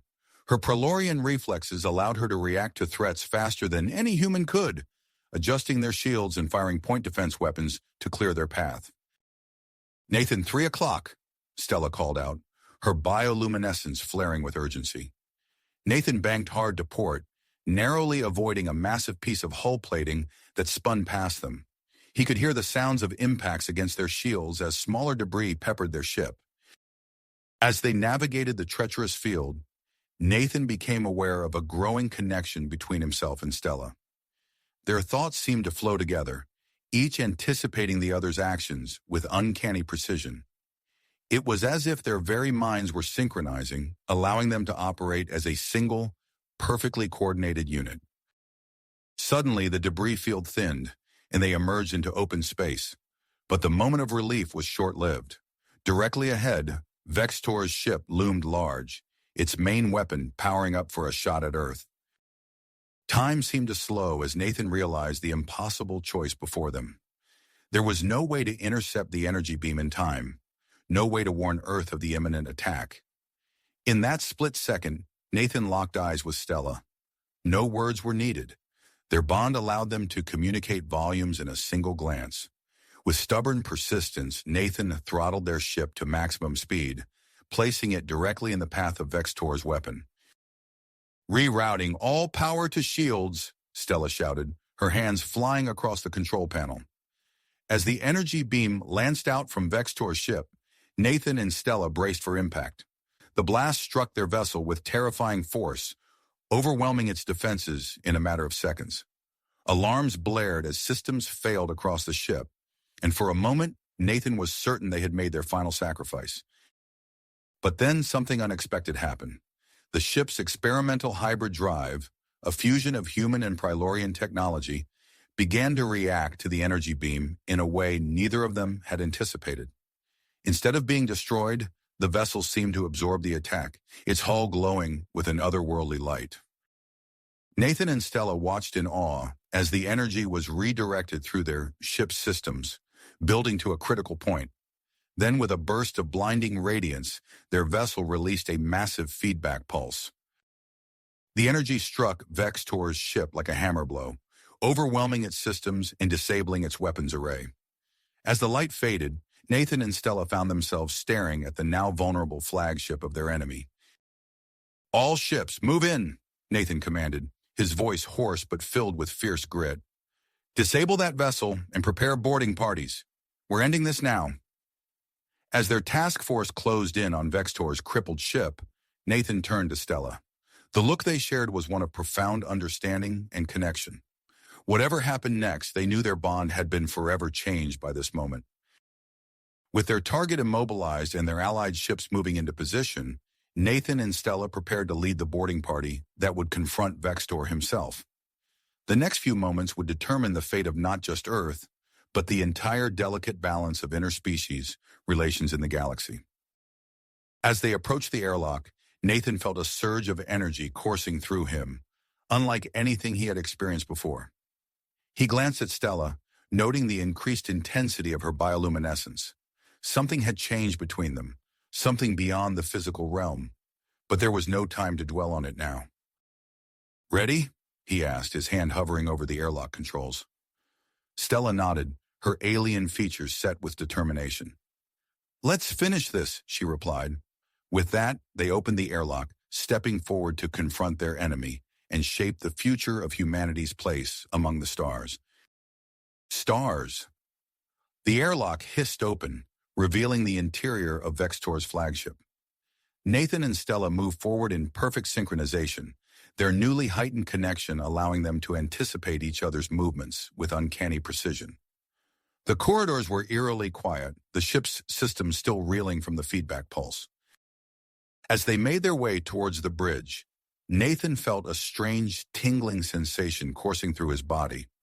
He glanced at Stella, noticing her bioluminescence pulsing with an intensity he'd never seen before. Something had changed between them, something profound and inexplicable. "Stella," he whispered, "do you feel that?" She nodded, her alien features etched with a mix of wonder and concern. "It's like our minds are intertwined. I can sense your thoughts, your emotions." Before they could explore this new development further, the sound of approaching footsteps echoed through the corridor. Nathan and Stella readied their weapons, prepared for a confrontation with Vexor's loyal crew. The next few hours passed in a blur of tense negotiations, swift combat, and strategic maneuvering. With their enhanced connection, Nathan and Stella worked as a single unit, outmaneuvering and outthinking their opponents at every turn. Finally, they stood face-to-face with Vexor himself, the rogue commander's defiance crumbling in the face of their united front. As Vexor was led away in restraints, Nathan felt a wave of exhaustion wash over him. The adrenaline of the mission faded, replaced by a bone-deep weariness. He turned to Stella, ready to suggest they return to their ship, when a priority transmission from Earth cut through the comms. Colonel Briggs's face appeared on a nearby screen, his expression a mix of relief and urgency. "Nathan, Stella, thank God you're all right. We've got a situation down here that requires your immediate attention." Nathan straightened, pushing aside his fatigue. "What's going on, Colonel?" Briggs's eyes darted off-screen for a moment before he continued. "It's difficult to explain.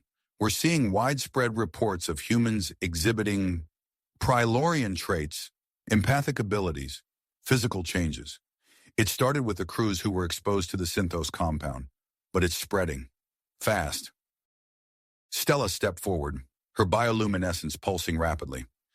"Are you saying humans are spontaneously hybridizing with Pralorian biology?" Briggs nodded grimly. "That's exactly what I'm saying, and it's causing panic in some quarters. We need you two back on Earth now. You're uniquely qualified to help us understand and manage this crisis." Nathan and Stella exchanged a look, their newfound connection allowing them to communicate volumes without words. They both knew that their work was nowhere near the end. "We're on our way, Colonel," Nathan replied. "We'll be there as soon as we can." As they made their way back to their ship, Nathan couldn't shake the feeling that they were standing on the precipice of something monumental. The battle against Vexor had been won, but a new challenge, perhaps even greater, lay ahead. The journey back to Earth was tense, filled with speculation and hurried preparations. Nathan and Stella pored over the incoming reports, trying to make sense of the rapidly evolving situation. As they entered Earth's atmosphere, the true scale of the crisis became apparent. Cities were in various states of chaos, with large crowds gathering in public spaces. Some seemed celebratory, embracing the changes, while others radiated fear and anger. As their ship touched down at the main ICCA facility, Nathan saw a group of protesters outside the gates, their signs decrying the alien invasion of human biology. Dr. Cook met them as they disembarked, his usual calm demeanor strained by the weight of recent events. "Thank you for coming so quickly," he said, leading them into the building. "We've set up a dedicated research wing to study the hybridization process. We'd like to start with examining the two of you if you're willing. Nathan nodded, feeling a mix of curiosity and apprehension. Of course, Doctor. Whatever we can do to help.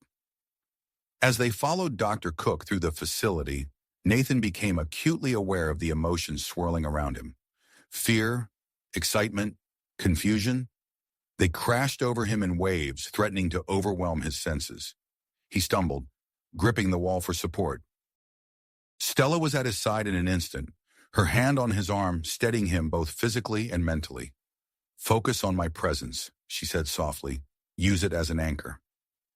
Nathan took a deep breath, concentrating on the familiar feel of Stella's mind against his own. Gradually, the cacophony of emotions receded to a manageable level. Dr. Cook watched this exchange with keen interest. "Fascinating," he murmured. "It seems your connection has intensified significantly. This could provide valuable insights into the hybridization process." The next few hours were a whirlwind of tests and examinations. Nathan and Stella underwent brain scans, blood tests, and a battery of physical and psychological evaluations. Throughout it all, their heightened connection remained a constant, allowing them to communicate silently and offer each other support. As the initial round of tests concluded, Colonel Briggs joined them in the research wing. His face was etched with concern as he brought them up to speed on the developing situation. "Earth First is capitalizing on the fear and uncertainty," he reported grimly. "They're framing the hybridization as an alien takeover, claiming that affected individuals are no longer human. We've had reports of attacks on hybridized humans in several major cities." Nathan felt a surge of anger at this news, amplified by the emotions he sensed from Stella. "We need to get ahead of this," he said firmly. "Set the record straight before things spiral out of control." Briggs nodded in agreement. "That's why we've called an emergency session of the ICCA. We need you two to testify, to help people understand what's really happening." As they made their way to the ICCA chambers, Nathan couldn't help but feel the weight of responsibility settling on his shoulders. He and Stella were uniquely positioned to bridge the gap between humans and Pralorans, to help guide humanity through this unprecedented transformation. The ICCA chamber was packed, filled with representatives from nations around the world, as well as a contingent of Pralorian and Zorkath observers. As Nathan and Stella took their places at the center of the room, a hush fell over the assembled crowd. Nathan took a deep breath, drawing strength from Stella's presence beside him. As he began to speak, he knew that their words here today would shape the future of not just Earth, but of 3 species and the newly emerging Neo Sapiens. The path ahead was uncertain, fraught with challenges and potential conflict, but as he looked out at the sea of faces before him, human, Pralorian, and everything in between, Nathan felt a glimmer of hope. Together, they had a chance to forge a new future, one that embraced the best of all their species. Races. As Nathan concluded his speech, a wave of murmurs rippled through the chamber, a mix of hope and apprehension palpable in the air. In the days that followed, Nathan and Stella found themselves at the center of a whirlwind of activity. The ICCA, recognizing the urgent need for public outreach, organized a global tour to promote understanding and cooperation between humans, Pralorans, and the emerging Neo Sapiens. Their first stop was New York City, a melting pot of cultures now grappling with an entirely new form of diversity. As their transport descended towards the city, Nathan gazed out at the skyline, noting the subtle changes. Pralorian architecture had begun to blend with human structures, creating a cityscape that was at once familiar and alien. "Are you ready for this?" Stella asked, her hand resting on Nathan's arm. He nodded, drawing strength from her presence. "As ready as we'll ever be." As they stepped out of their vehicle, they were immediately confronted by a sea of faces. A large crowd had gathered outside the venue, their emotions a tumultuous mix that Nathan could feel pressing against his mind. He took a deep breath, focusing on the techniques he'd been practicing to manage his newfound empathic abilities. But nothing could have prepared him for what came next. A group of protesters surged forward, their faces contorted with anger and fear. At their head was a tall, gaunt man with piercing eyes that Nathan recognized from briefing files. Victor Crane, the leader of the Earth First movement. Humanity for humans, Crane shouted, his voice cutting through the din. No to alien corruption. Nathan stepped forward, raising his hands in a placating gesture. We're here to talk, to find common ground, he began, his voice amplified by the venue's sound system. But as he spoke, a wave of intense emotions crashed over him. Fear, anger, confusion, they all swirled together, overwhelming his senses. Nathan staggered, his vision blurring as the full force of the crowd's collective consciousness bore down on him. He was dimly aware of falling, of Stella's cry of alarm. Then her familiar presence was there, a soothing balm against the chaos in his mind.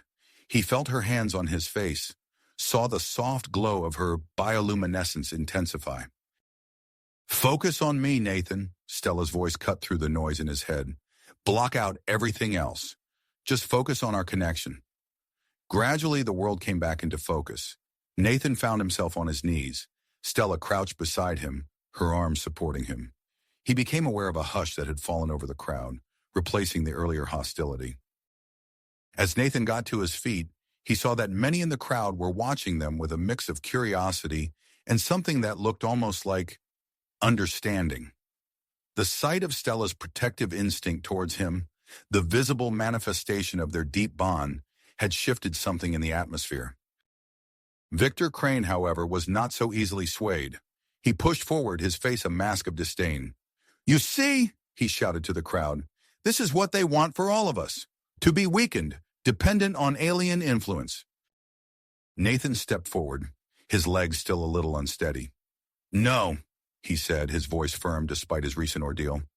What you just saw was not weakness, it was strength. The strength that comes from understanding, from connection. That's what we're offering. Not dependence, but partnership. As he spoke, Nathan could feel a shift in the emotional landscape around him. Curiosity began to replace fear, tentative hope pushing back against anger. It wasn't a complete transformation, but it was a start. Stella joined him, her presence steadying him both physically and mentally. We're not here to replace what makes us human or Pralorian, she added. We're here to explore what we can become together. As the crowd began to disperse, some lingering to ask questions or share their own experiences, Nathan and Stella shared a look of cautious optimism. It was a small victory, but an important one. Later that evening, as they reviewed the day's events with their team, a priority message came through from Dr. Cook. Her face on the screen was animated with excitement. We've made a breakthrough, she announced without preamble. The hybridization process, it's not random. It's influenced by the strength of emotional bonds between humans and Pralorans. Nathan and Stella exchanged a look, the implications of this discovery sinking in. Their relationship, their deep connection, could have been the catalyst for the widespread hybridization event. As they absorbed this news, Nathan's comm unit chimed with another incoming message. It was Colonel Briggs, his expression grim. We've got reports of Neo Sapien enclaves forming in isolated areas, he informed them. They're cutting themselves off from society, struggling to manage their new biological imperatives. We need you to reach out to them before this situation escalates. Nathan nodded, feeling the weight of responsibility settle on his shoulders once more. He turned to Stella, seeing his own drive reflected in her eyes. Looks like our tour just got a lot more complicated, he said. Stella's bioluminescence pulsed in agreement. Then we'd better get to work. As they began to plan their next moves, Nathan couldn't shake the feeling that this was just the beginning of a much larger challenge. The path ahead was uncertain, but with Stella by his side, he was ready to face whatever came next. As Nathan and Stella continued their global outreach efforts, they received an urgent message from Dr. Zorn. The scientist had made a breakthrough in refining the Synthos compound, but he needed a rare mineral to complete his work. This mineral, he explained, could only be found in a remote, hazardous region. Without hesitation, Nathan and Stella assembled a diverse expedition team, combining the best of human, Pralorian, and Neo Sapien expertise. Their mission was clear: locate and extract the mineral needed for Dr. Zorn's improved Synthos compound. The team set out in a hybrid vessel, a marvel of human and Pralorian engineering. As they entered the treacherous terrain, Nathan marveled at how seamlessly the two technologies worked together, much like the crew itself. Approaching the target area, announced Kira, their Neo Sapien navigator. Her enhanced senses allowed her to detect minute changes in the environment, an invaluable asset in these unpredictable conditions. Nathan nodded, his eyes scanning the harsh landscape. Jagged peaks loomed ahead, their surfaces whipped by fierce winds carrying stinging ice particles. "Let's set down in that valley," he said, pointing to a relatively sheltered area. As the vessel touched down, the team quickly donned their protective gear. Stella's bioluminescence pulsed softly, a comforting presence in the gathering gloom. "Stay close," Nathan warned as they disembarked. "The weather isn't our only concern out here." No sooner had the words left his mouth than a bone-chilling howl echoed across the valley. The team froze, instinctively drawing closer together. "What was that?" whispered Dr. Eliana Chen, the team's geologist. "Local wildlife," Stella replied, her Pralorian eyes scanning the rocky outcroppings. "And from the sound of it, not the friendly kind." They pressed on, the hybrid vessel providing a mobile base of operations as they searched for signs of the mineral deposit. Days blended together in a grueling routine of exploration, analysis, and constant vigilance against the harsh elements and dangerous predators. On the fifth day, as they crested a steep ridge, Dr. Chen's equipment began to beep insistently. "We're close," she announced, excitement coloring her voice. "The mineral signature is strong just beyond this plateau." The team quickened their pace, energized by the prospect of success. But as they approached the location, Nathan felt a prickle of unease. Something wasn't right. Stella tensed beside him, her bioluminescence flickering rapidly. "Nathan," she said softly, "we're not alone." As if on cue, figures emerged from behind the rocks surrounding the expedition team. They moved with an eerie grace, their features a striking blend of human and Pralorian characteristics. Neo Sapiens, but unlike any they had encountered before. A woman stepped forward, her eyes glowing with an intensity that matched Stella's. "I am Zara," she announced, her voice carrying a hint of an accent Nathan couldn't quite place. "You trespass on our land. State your purpose or leave immediately." Nathan raised his hands in a gesture of peace. "We mean no harm," he said, projecting calm and honesty through his empathic abilities. "I'm Nathan, and this is Stella. We're here on a mission of vital importance to both humans and Pralorians." Zara's eyes narrowed. "We care nothing for the affairs of outsiders. This place is ours, as are the crystals you seek." "The crystals?" Dr. Chen couldn't contain her curiosity. "You know about the mineral deposits?" "We know everything about this land," Zara replied coldly. "It has been our home since the Great Change. We will not allow you to plunder it for your own gain." Nathan stepped forward, his mind racing to find a way to bridge the gap between them. "Zara, please, if we could just explain our mission, I think you'd understand its importance." But before he could continue, a deafening explosion rocked the plateau, the air filled with acrid smoke and the unmistakable sound of weapons fire. "Earth first!" Stella shouted, her bioluminescence flaring bright in warning.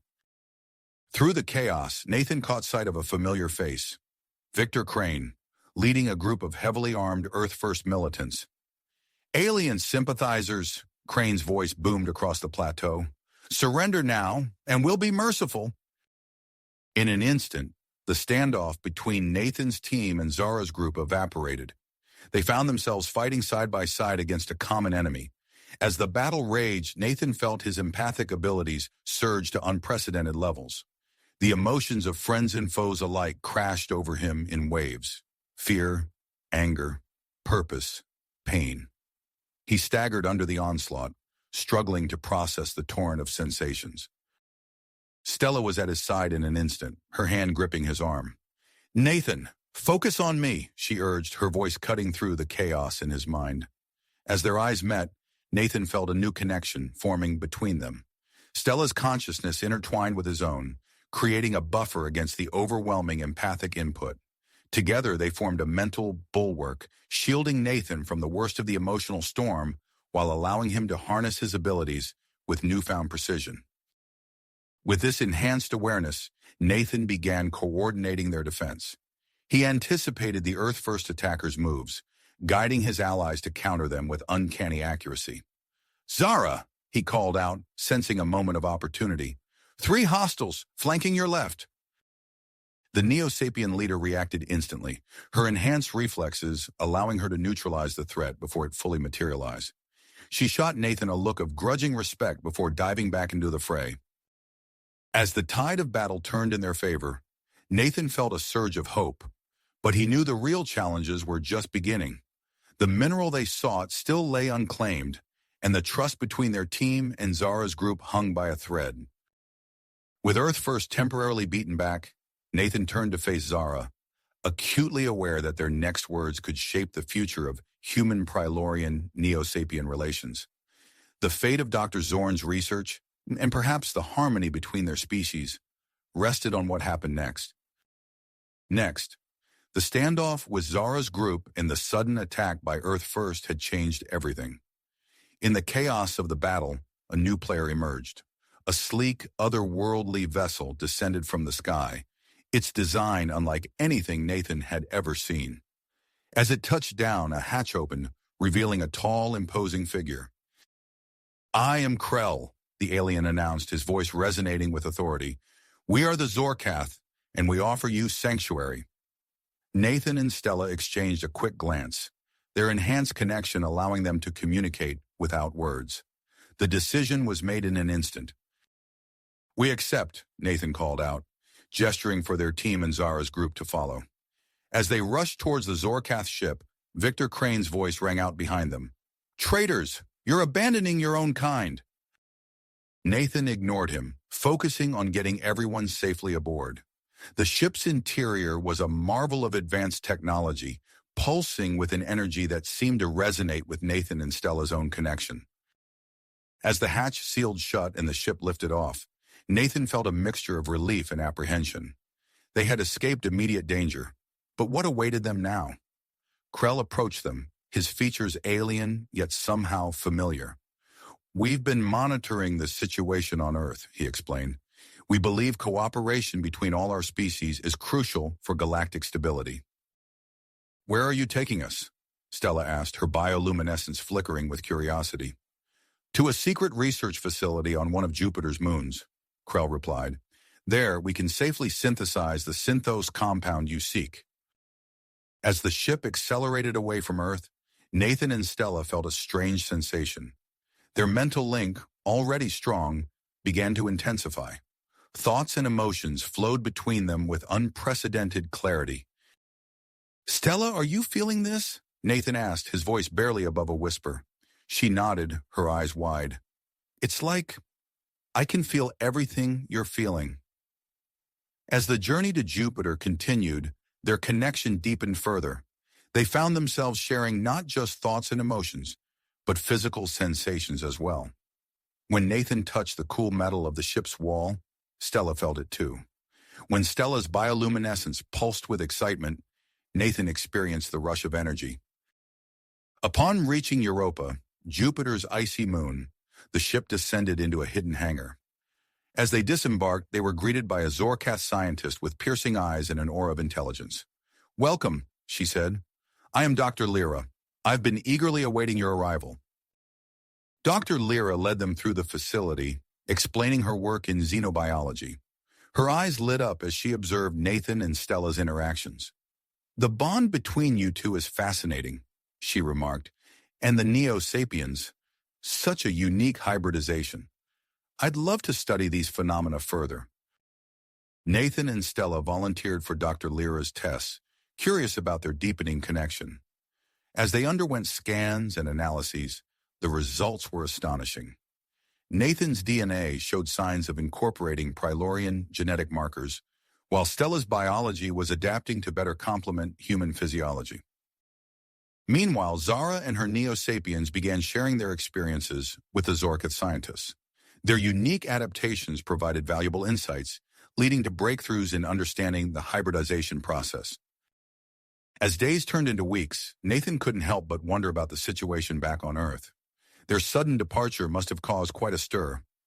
His concerns were confirmed when Dr. Lyra brought them a report from her intelligence sources. Earth First is using your defection to fuel anti-alien sentiment, she informed them. However, there's also a growing movement supporting cooperation between species. Nathan felt a pang of guilt, but Stella's reassuring touch steadied him. Through their link, he felt her unwavering belief in their mission. Their work at the facility progressed rapidly. Dr. Lyra's experiments revealed that the unique bond between Nathan and Stella, combined with their exposure to the hybridization process in Zorth technology, had created a new type of biological interface. This could change everything, Dr. Lyra explained, her excitement palpable. It has the potential to allow for deep, empathic connections between all four of our species. It might even eliminate the need for the Synthos compound altogether. The implications were staggering. Nathan and Stella knew they had to see this through, no matter the risk. They volunteered to be the first test subjects for a procedure that could enhance and stabilize this new biological interface. As they prepared for the procedure, an urgent communication came through from Earth. Colonel Briggs's face appeared on the screen, his expression grave. "Nathan, Stella, we need you back here," he said, his voice tight with tension. "Earth First has launched an attack on the main Pralorian settlement. We're doing what we can, but it's bad." Nathan felt Stella's shock and anguish through their link. They looked at each other, then at Dr. Lyra, who stood waiting for their decision. The procedure or Earth? They had to choose, and choose now. The fate of 4 species hung in the balance. Balance. Nathan and Stella exchanged a determined look, their enhanced connection allowing them to communicate without words. They knew what they had to do. "We're going back," Nathan announced, his voice steady despite the turmoil within. Dr. Lyra's eyes widened. "But the procedure—" "It will have to wait," Stella interjected, her bioluminescence pulsing with urgency. "Our people need us now." Krell nodded gravely. "I understand. We'll transport you back to Earth immediately." As they boarded Krell's ship, Dr. Lyra pressed a small metallic disc into Nathan's hand. "This prototype can temporarily boost your connection. Use it wisely. It's untested and may have side effects." The journey back to Earth was tense. Nathan and Stella sat side by side, their hands intertwined, as Colonel Briggs briefed them via holographic display. "Earth First has the main Pralorian settlement surrounded," Briggs explained, his face grim. "Their shields are failing. We're doing what we can, but we're outnumbered and outgunned." As they entered Earth's atmosphere, alarms blared throughout the ship. "We're being targeted!" Krell shouted from the cockpit. Nathan closed his eyes, focusing his empathic abilities on the minds below. He sensed fear, anger, and confusion from the weapons operators. "Stella there," he said, pointing to a cluster of emotions on a mental map only they could see. Stella understood instantly. Her bioluminescence flared as she sent a burst of carefully crafted communication to the indicated location. Moments later, the incoming fire ceased. They landed on the outskirts of the conflict zone, the ground still trembling from nearby explosions. Colonel Briggs was waiting with a mixed group of human, Pralorian, and Neo Sapien allies. "Glad you could make it," Briggs said, his relief evident. "We need to take out their main weapon systems. It's our only shot at ending this quickly." Nathan nodded, then reached for the disc Dr. Lyra had given him. He hesitated for a moment before attaching it to the base of his skull. Stella did the same. The effect was instantaneous and overwhelming. Colors became more vibrant, sounds sharper. Nathan could feel the fear and purpose of every individual around them, human and alien alike. He glanced at Stella, seeing her in a new light, her thoughts and emotions as clear to him as his own. They moved through the battle-torn landscape, guiding their team past hidden Earth First operatives and around enemy patrols. Nathan and Stella's enhanced abilities allowed them to sense danger before it materialized, giving their allies a crucial advantage. But the strain quickly became apparent. Nathan's head throbbed, and he saw Stella wince in pain more than once. They were forced to deactivate the devices periodically, leaving them vulnerable during crucial moments. As they approached the Pralorian settlement, the scale of the destruction became clear. The once shimmering shield was now flickering weakly, sporadic gaps allowing Earth First forces to probe for weaknesses. Inside the settlement, panic was spreading. Nathan could feel the fear threatening to boil over into chaos. Without thinking, he reached out with his mind, projecting a sense of calm and unity. Beside him, Stella did the same.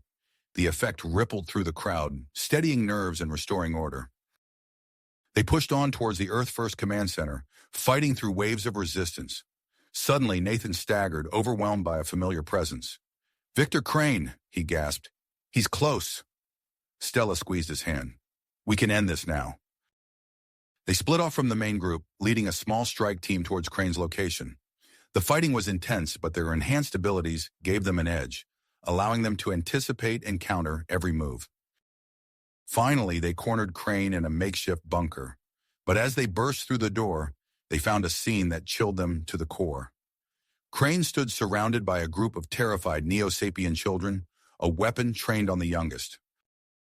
"One more step," Crane snarled, "and I'll show you what happens to alien sympathizers." Nathan's mind raced. He could feel the children's terror, Crane's bitter commitment, the growing horror of his teammates. They needed a solution fast. He locked eyes with Stella, a plan forming between them. It was risky, potentially fatal, but it was their only chance. Together, they pushed their empathic abilities to the limit, reaching out to form a mental link with the hostages. The strain was immediate and intense. Nathan felt blood trickle from his nose, saw Stella's knees buckle, but they pushed on, their shared consciousness expanding to encompass the frightened children. As darkness crept into the edges of his vision, Nathan felt the link solidify. In that moment, humans, Pralorans, and Neo Sapiens were one. And in that unity, they found their strength. The children moved as one, diving away from Crane's grasp. The strike team surged forward. And as consciousness slipped away, Nathan saw Crane's look of utter disbelief, the man's carefully laid plans crumbling before his eyes. Then everything went black, the fate of 4 species hanging in the balance of that crucial moment. As consciousness slipped away from Nathan and Stella, their mental link expanded beyond anything they had experienced before. The world around them faded, replaced by a kaleidoscope of thoughts and emotions from the Neo Sapien children. Panic, fear, confusion. The sensations bombarded them, threatening to overwhelm their already strained minds. But beneath it all, a glimmer of hope flickered to life. Nathan focused on that spark, nurturing it with gentle reassurance. Stella's presence intertwined with his, their combined strength forming a beacon of calm in the chaotic sea of young minds. "We're here," Nathan projected, his mental voice steady despite the blood trickling from his nose. "We'll get you out, but you need to trust us." Stella added her own thoughts, painting a vivid mental image of their plan. "When we give the signal, drop to the ground. Don't hesitate, don't look back, just fall." The children's minds pulsed with understanding, their fear giving way to a tentative commitment. Nathan felt Stella's grip on his hand tighten, her physical touch anchoring him as the strain of maintaining the link intensified. Time seemed to stretch, each second an eternity as they waited for the perfect moment. Nathan's vision blurred, the edges darkening as his body struggled to cope with the mental exertion. Through their bond, he sensed Stella's own battle against unconsciousness. "Now!" they projected in unison, their mental shout reverberating through the linked minds. The world snapped back into focus as the Neo Sapien children dropped as one, their synchronized movement catching Crane off guard. In that split second of confusion, Nathan saw Colonel Briggs and his team burst through the door, weapons raised. Crane's face contorted with rage as he realized his hostages were slipping away. His hand darted towards his pocket, and Nathan's enhanced empathy picked up a surge of desperate intent. "Stella!" Nathan's voice was barely a whisper, but through their link, his warning rang clear. With Pralorian speed, Stella launched herself at Crane. Her glowing form collided with the Earth First leader, just as his fingers brushed against what Nathan now realized was a detonator. They tumbled to the ground in a tangle of limbs, Stella's momentum carrying them away from the huddled children. Briggs's team swarmed the room, securing Crane's guards with practiced efficiency. Nathan stumbled towards Stella, his legs threatening to give out with each step. He reached her just as Briggs hauled Crane to his feet, the man's face a mask of impotent fury. "It's over, Crane," Briggs growled, securing the detonator. "Your little revolution ends here." Nathan helped Stella up, their shared exhaustion evident in the way they leaned on each other. Around them, the rescued children were being tended to by medics, their wide eyes darting between their saviors and their former captor. A commotion from outside drew their attention. Through the bunker's small window, they could see Earth-First forces breaking ranks, some throwing down their weapons while others fled into the surrounding wilderness. "Looks like your army's deserting you, Crane," Nathan said, his voice hoarse. "They know a lost cause when they see one." Crane's only response was a venomous glare as Briggs led him away. Nathan turned to Stella, a weary smile on his face. "We did it," he murmured. Stella nodded, her bioluminescence pulsing weakly. "We did, but I don't think I can—" Her words trailed off as her eyes rolled back, her body going limp in Nathan's arms. He tried to catch her, but his own strength failed him. The world tilted sideways as he collapsed, Stella cradled against his chest.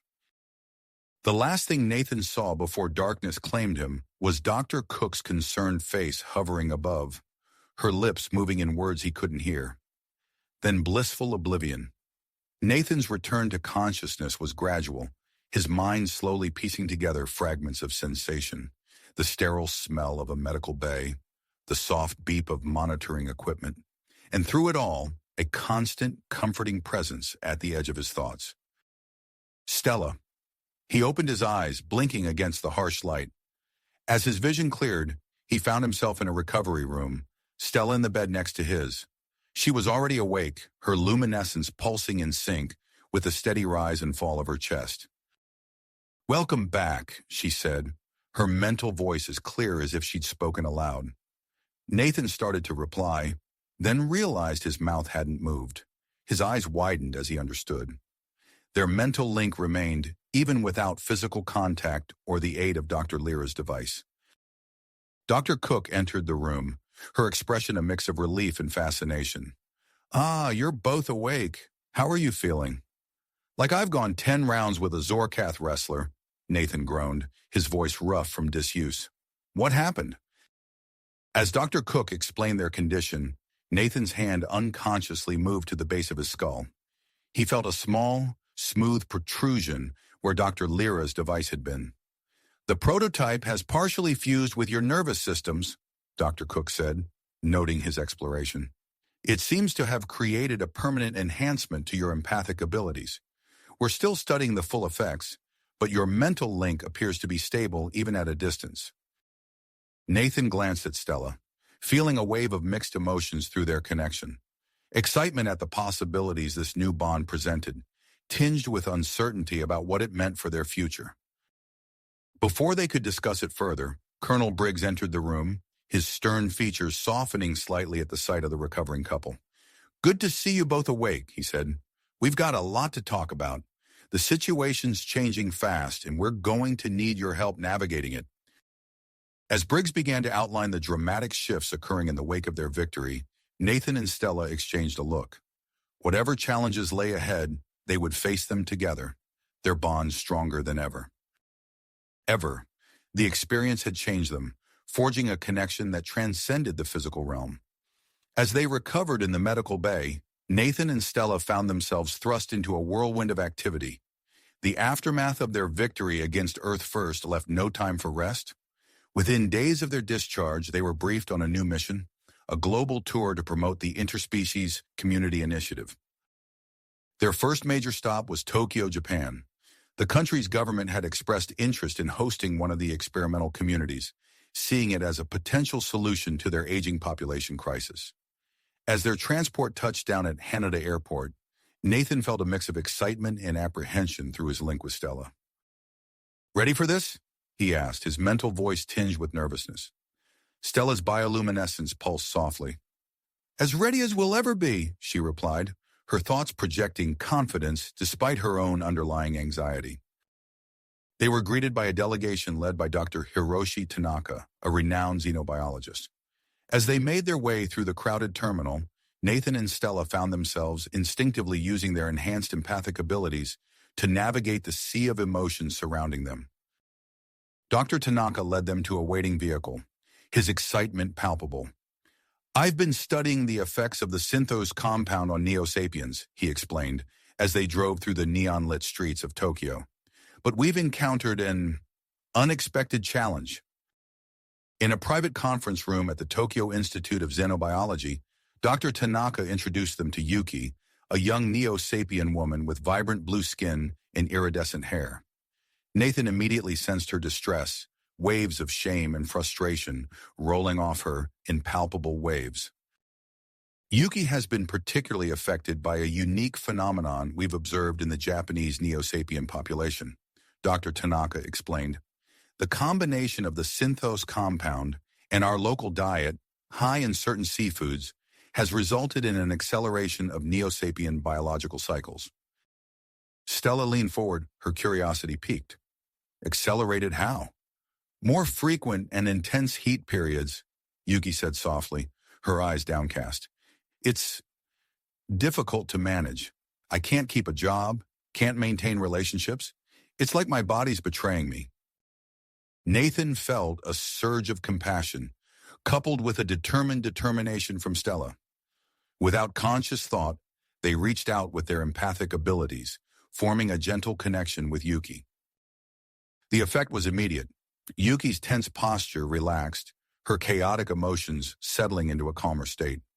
She looked up, surprise evident in her luminous eyes. "How did you—" she began, then trailed off, unable to articulate the sudden change she felt. Dr. Tanaka watched with fascination. "Remarkable. It seems your enhanced abilities allow you to create a stabilizing effect on Neo Sapien biology. This could be a game changer for our community." Over the next few days, Nathan and Stella worked closely with Yuki, using their mental link to help her manage her intense biological urges and emotional state. They discovered that by forming a temporary mental connection, they could help regulate her heat cycle and reduce the intensity of her symptoms. News of their success spread quickly, attracting attention from both supporters and opponents of the Interspecies initiative. As they left a meeting with local officials, Nathan noticed a group of protesters gathered outside the building. "Earth first?" he asked Stella mentally, scanning the crowd. Stella's thoughts flickered with concern. "No, this feels different, more organized." A man stepped forward from the group, his face stern and his posture rigid. "Councilman Masato Ito," he announced, his voice carrying across the plaza. "We demand answers about this so-called community you plan to build. How can you ensure the preservation of our culture with these aliens in our midst?" Nathan took a deep breath, centering himself. He reached out with his empathic senses, probing the underlying emotions of the crowd. Fear, uncertainty, and a deep-seated anxiety about change permeated their thoughts. "Councilman Ito," Nathan began, his voice calm and steady, "I understand your concerns. Change can be frightening, especially when it involves something as fundamental as the makeup of our communities. But I assure you, our goal is not to replace or erase any culture, but to enrich it through cooperation and understanding." As he spoke, Nathan felt Stella's presence in his mind, supporting and amplifying his words. Together, they projected a sense of calm and unity that seemed to ripple through the crowd. Ito's expression remained skeptical, but Nathan sensed a slight shift in his emotional state. "We will be watching this initiative very closely," the councilman warned before retreating with his supporters. As the crowd dispersed, Nathan felt a wave of exhaustion wash over him. He turned to Stella, seeing his own fatigue mirrored in her dimmed bioluminescence. "That was intense," he murmured, both aloud and mentally. Stella nodded, leaning against him for support. "We need to be careful. This constant use of our abilities, it's taking a toll." Dr. Tanaka approached them, concern etched on his face. "Perhaps we should run some tests," he suggested. "We need to understand the long-term effects of your enhanced abilities." As they followed Dr. Tanaka back to the Institute, Nathan's communicator buzzed with an incoming message. It was from Colonel Briggs, marked urgent. Nathan's stomach tightened as he read the contents. "Stella," he said, his mental voice tense, We've got trouble. Earth First is here in Tokyo, and they're planning something big. Stella's eyes met his, tenacity replacing fatigue. Then we'd better be ready for them, she replied, her thoughts echoing the steely purpose in her voice. As they entered the institute, Nathan and Stella knew their work in Tokyo was not nearly finished. The true test of their abilities and the future of the Interspecies initiative was yet to come. Their experience in Tokyo had been intense, but it was merely the first step in their global mission. As their transport touched down in New Delhi, Nathan and Stella were immediately struck by the stark contrast to their previous destination. The air was thick with humidity and the scent of spices, while the cacophony of honking horns and bustling crowds assaulted their senses. This is overwhelming, Nathan thought to Stella, his mental voice tinged with a mix of awe and apprehension. Stella's bioluminescence pulsed in agreement. Our abilities might be put to the test here, she replied silently. The emotional landscape feels incredibly complex. They were greeted at the airport by Dr. Aisha Patel, a woman with sharp eyes and an air of quiet drive. Welcome to India, she said, shaking their hands. I hope you're prepared for a challenge unlike any you faced before. As they drove through the congested streets of New Delhi, Dr. Patel briefed them on the situation. The Neo Sapien population here faces unique hurdles. Our social structures and traditional values often clash with their biological realities. Nathan nodded, recalling their experiences in Tokyo. We encountered similar issues in Japan, but I sense this is on a different scale entirely. Dr. Patel's lips tightened. Indeed, the density of our population and the complexity of our social hierarchies create additional layers of difficulty. They arrived at a community center on the outskirts of the city, where a group of Neo Sapiens had gathered. As Nathan and Stella stepped out of the vehicle, they were immediately struck by the waves of emotion emanating from the crowd. Hope mingled with desperation, curiosity tempered by fear. A young woman with iridescent skin approached them, her luminescence dim and erratic. I'm Priya, she said, her voice barely above a whisper. Thank you for coming. We need help. Nathan and Stella exchanged a glance, their enhanced empathic abilities allowing them to sense the depth of Priya's distress. Through their mental link, they silently agreed to focus on her first. Tell us your story, Priya, Stella said gently, guiding her to a quiet corner of the room. As Priya spoke, her words punctuated by occasional sobs, Nathan and Stella learned of the harsh realities faced by Neo Sapiens in India. Priya had been ostracized by her family, unable to control her bioluminescence during religious ceremonies, and branded as impure by her community. It's not just me, Priya said, wiping her eyes. Many of us struggle to find our place here. Our biology doesn't align with societal expectations, and the climate, it makes everything more intense. Dr. Patel joined them, her expression grave. We've observed unexpected variations in Neo-Sapien biology here. The combination of our climate, diet, and environmental factors seems to be causing accelerated and intensified heat cycles in some individuals, while others are developing enhanced empathic abilities similar to yours. Nathan furrowed his brow, processing this information. We need to understand these variations better if we're going to help.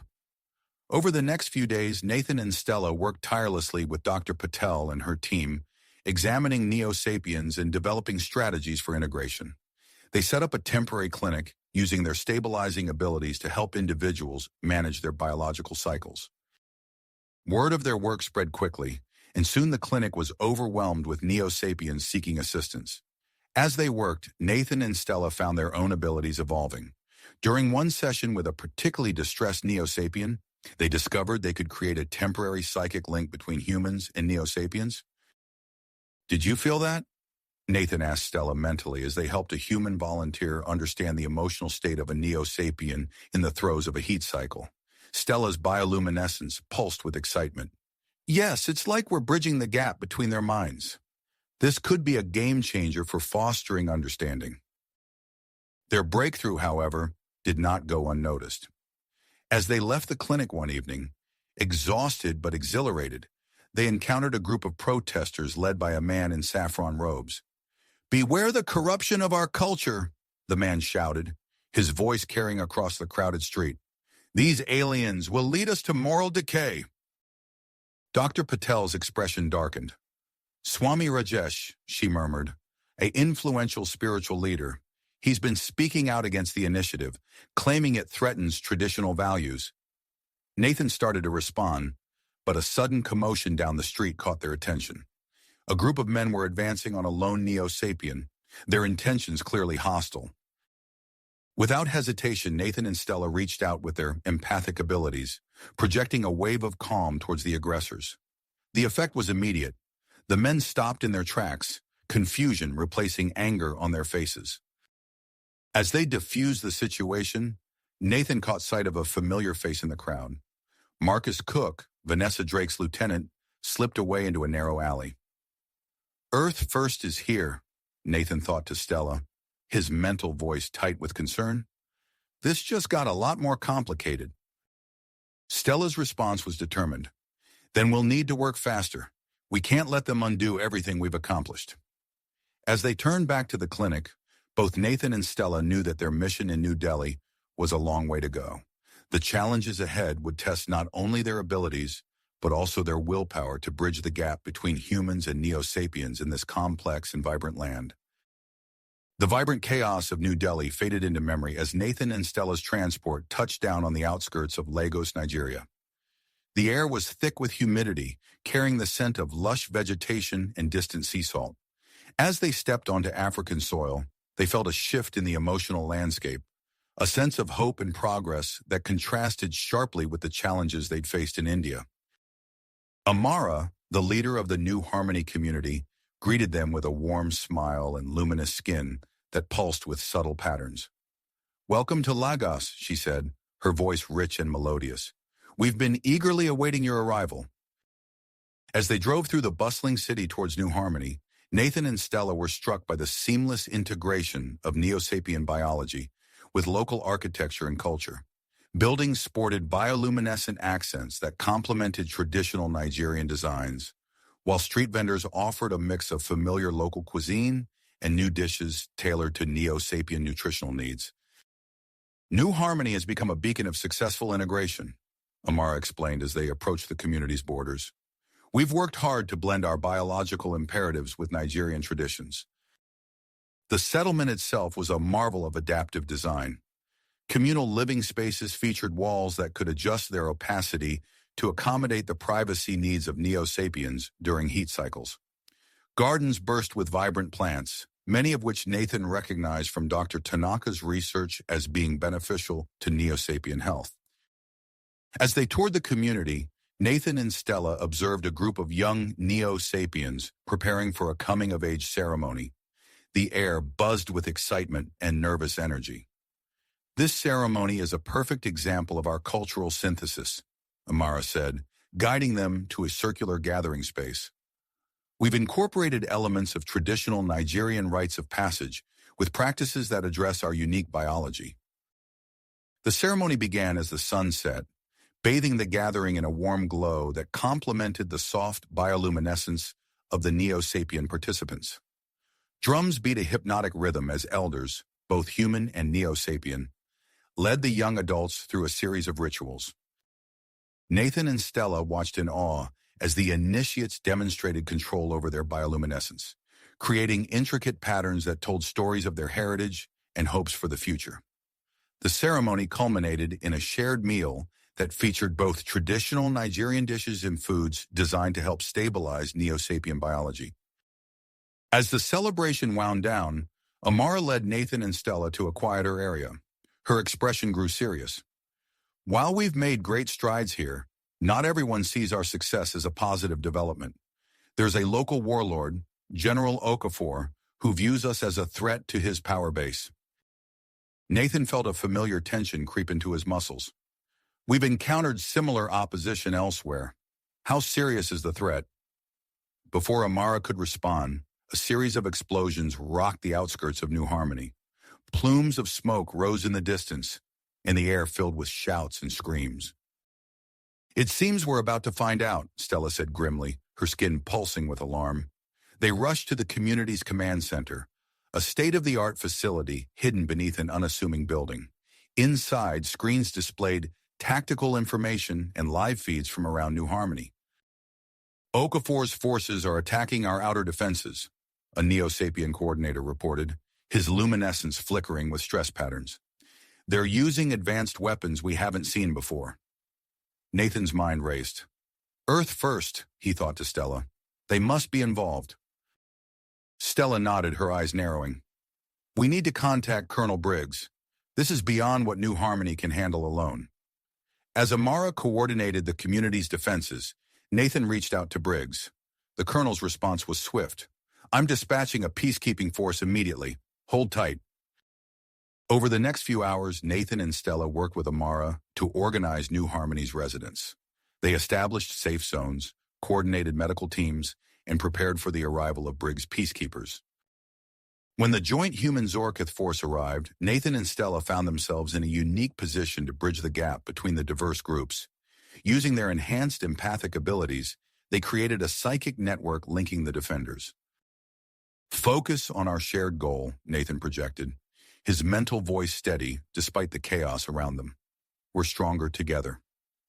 As Okafor's forces launched a full-scale assault, Nathan and Stella's abilities evolved further. They discovered they could project emotions and simple thoughts over a wider area, influencing both allies and enemies. The battle raged through the night, with New Harmony's defenders using their superior coordination and Neo Sapien abilities to hold off the attackers. Nathan and Stella moved throughout the community, their presence bolstering morale and helping to direct resources where they were most needed. As dawn broke, Okafor's forces began to falter. The combined might of New Harmony's residents, Briggs's peacekeepers, and Nathan and Stella's empathic influence proved too much for the warlord's mercenaries. In the aftermath of the battle, evidence of Earth-First involvement came to light. Captured weapons and communication devices revealed the extent of their manipulation of Okafor and his forces. As they helped with the cleanup efforts, Nathan and Stella became aware of physical changes in themselves. Their strength had increased, wounds healed faster, and their empathic connection had deepened to an unprecedented level. We need to understand what's happening to us, Stella said, examining her arm where a cut from the battle had already healed completely. Before they could discuss it further, Nathan's communicator buzzed with an urgent message from Krell. The Zorth commander's face appeared on the screen, his expression grave. Nathan, Stella, we have a situation developing in the asteroid belt between Mars and Jupiter. A group of isolationist Zorth has established a hidden base there. They're developing weapons that could threaten the peace we've worked so hard to build. We need your help. Nathan and Stella exchanged looks, their thoughts intermingling through their enhanced connection. The challenges they'd faced on Earth suddenly seemed like mere preparation for what lay ahead. As they prepared to leave for their first off-world mission, Nathan took a moment to gaze out over New Harmony. The community was already rebuilding, its resilience a testament to the power of cooperation between species. Whatever trials awaited them in space, he knew that the lessons learned here would be crucial in facing them. Stella joined him, her hand finding his. Ready for our next adventure? She asked, her bioluminescence pulsing with a mix of excitement and apprehension. Nathan nodded, feeling the weight of their responsibility settle on his shoulders. As they boarded the shuttle that would take them to the orbital station, he couldn't help but wonder how their evolving abilities would shape the challenges ahead. The vastness of space loomed before them, filled with both promise and peril. The vastness of space loomed before them, filled with both promise and uncertainty. As Nathan and Stella boarded Krell's Zorth vessel, they felt a mix of exhilaration and trepidation. The ship's alien architecture surrounded them, sleek surfaces pulsing with an otherworldly energy that seemed to resonate with their evolving bodies. Initiating departure sequence, Krell announced, his multifaceted eyes scanning the holographic displays. Prepare for acceleration. The ship hummed to life, vibrating beneath their feet as it broke free from Earth's gravitational embrace. Nathan and Stella watched their home planet shrink to a blue marble, then a distant pinprick of light. As they accelerated towards the asteroid belt, they became acutely aware of the changes happening within them. Stella, look, Nathan said, holding out his arm. His skin shimmered with a subtle iridescence, reminiscent of the bioluminescence they'd witnessed in the Neo Sapiens, but with an alien quality all its own. Stella examined her own skin, noticing the same effect. "It's beautiful," she breathed, flexing her fingers. "And I feel different, stronger." As the journey progressed, their physical transformations intensified. Muscles became more defined, reflexes sharper. They found themselves able to process information from the ship's systems with remarkable speed, as if their minds were adapting to interface with the Zorth technology. Krell observed their changes with a mixture of fascination and concern. "Your exposure to various xenobiological influences seems to be accelerating your evolution," he noted. "We'll need to monitor this closely." Days passed as they traversed the vast expanse between Earth and the asteroid belt.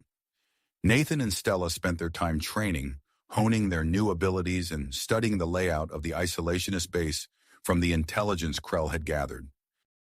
As they approached their destination, Krell gathered the team for a final briefing. "We're entering stealth mode," he announced. "The asteroid field will provide additional cover, but we must remain vigilant. The isolationists have advanced sensor technology." The ship slipped silently through the field of tumbling rocks, its adaptive hull rendering it nearly invisible against the backdrop of space. Nathan and Stella stood at the observation deck, watching the asteroids drift by. Their enhanced vision allowed them to pick out details on the rocky surfaces that would have been invisible to normal human eyes. "There," Stella said, pointing to a particularly large asteroid. "I can sense activity." Nathan nodded, feeling the same prickle of awareness. Their empathic abilities had grown stronger, allowing them to detect the presence of sentient life at greater distances. Krell confirmed their observation. "Correct. That's their base. Scans indicate a complex internal structure. Prepare for infiltration." The team donned their specialized spacesuits, each one a marvel of Zorth engineering. Nathan and Stella marveled at how the suits seemed to mold to their bodies, enhancing their already improved physical capabilities. As they boarded the stealth shuttle, Nathan caught Stella's eye. No words were needed. Their empathic bond allowed them to share their mixture of excitement and apprehension. They were about to embark on a mission that would test the limits of their new abilities and potentially shape the future of interspecies relations. The shuttle detached from the main ship, gliding silently towards the asteroid base. As they approached, Nathan and Stella extended their empathic senses, probing for any sign that they'd been detected. They encountered only a general sense of purpose and dedication from the base's occupants, unaware of the impending infiltration. "I've located a concealed airlock," Krell whispered, guiding the shuttle to a nondescript section of the asteroid's surface. "Prepare for breach." With practiced precision, the team exited the shuttle and made their way to the airlock. Nathan and Stella's enhanced strength came into play as they assisted in bypassing the locked security systems. The door slid open with a hiss, revealing a dimly lit corridor beyond. As they entered the base, Nathan and Stella took point, using their empathic abilities to navigate the labyrinthine structure. They moved swiftly and silently, their footsteps muffled by the advanced materials of their suits. "Two guards approaching from the left," Stella communicated mentally to the team. They pressed themselves against the walls, blending into the shadows as two Zorth passed by, oblivious to their presence. Deeper into the base they went, following the pull of concentrated activity. They soon found themselves overlooking a vast chamber filled with machinery and bustling with Zorth workers. The scale of the operation was staggering. "This is bigger than we anticipated," Nathan thought to Stella, his mental voice tinged with awe and concern. Stella nodded, her eyes scanning the facility. "We need to gather as much intelligence as we can. These weapons, they're like nothing I've ever seen." Using their enhanced cognitive abilities, Nathan and Stella began analyzing the weapon systems, committing complex schematics and operational data to memory. The information they gathered painted a grim picture. The isolationists were preparing for a conflict on a massive scale. Suddenly, alarms blared throughout the facility. They'd been detected. "Intruders in Sector 7, a voice boomed over the base's communication system. "All units converge." Nathan and Stella shared a look of commitment, The real test of their abilities was about to begin. Begin. The team sprang into action, their training kicking in despite the unexpected turn of events. "We need to secure that data and get out of here," Krell commanded, his voice steady despite the chaos erupting around them. Nathan and Stella nodded in unison, their enhanced abilities allowing them to process the situation with remarkable clarity. They moved swiftly through the facility, their empathic senses guiding them away from the largest concentrations of hostiles. As they navigated the winding corridors, Nathan felt a sudden, sharp pain in his head. He stumbled, catching himself against the wall. Stella was at his side in an instant, her face etched with concern. "Nathan, what's wrong?" she asked, her voice tight with worry. He shook his head, trying to clear the fog that had settled over his mind. "I don't know, it's like everything's intensifying. The lights, the sounds, the emotions. It's all becoming too much." Stella's eyes widened as she realized she was experiencing the same sensory overload. Their enhanced abilities, which had been such an asset, were now threatening to overwhelm them. Krell observed their deteriorating condition with growing alarm. "We need to get you both out of here immediately," he said, his multifaceted eyes scanning their surroundings for potential threats. They pushed on, fighting through waves of disorientation and pain. As they neared the extraction point, a group of armed Zorkath rounded the corner, weapons raised. In that moment, fueled by desperation and their evolving abilities, Nathan and Stella acted on pure instinct. They projected a wave of confusion and disorientation towards their attackers, causing them to lower their weapons in bewilderment. The team seized the opportunity, rushing past the dazed Zorkath and into their waiting shuttle. As the airlock sealed behind them, Nathan and Stella collapsed, their bodies trembling from the strain of their exertion. Krell piloted the shuttle away from the asteroid base, skillfully weaving through the field of tumbling rocks. "Hold on," he called back to his human companions. "We're not out of danger yet." As they approached the main ship, alarms blared. Enemy vessels were in pursuit, their weapon systems powering up. "Initiating emergency jump," Krell announced, his fingers flying over the controls.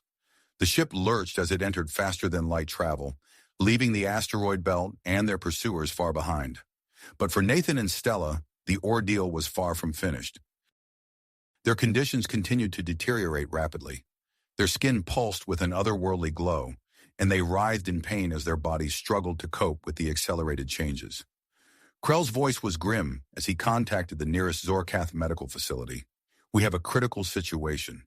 2 human subjects experiencing severe complications from xenobiological exposure." The response was swift but not encouraging. The facility was ill-equipped to handle their unique condition. As Krell considered their limited options, the ship's sensors detected an unusual energy signature emanating from Europa, one of Jupiter's moons. In a split-second decision, Krell altered course. "If conventional methods can't help them," he muttered to himself, "perhaps we need an unconventional solution." As they approached Jupiter's massive form, Nathan and Stella drifted in and out of consciousness, their minds touching in brief moments of lucidity. They shared glimpses of strange visions, vast underwater cities, beings of light, and technologies beyond their comprehension.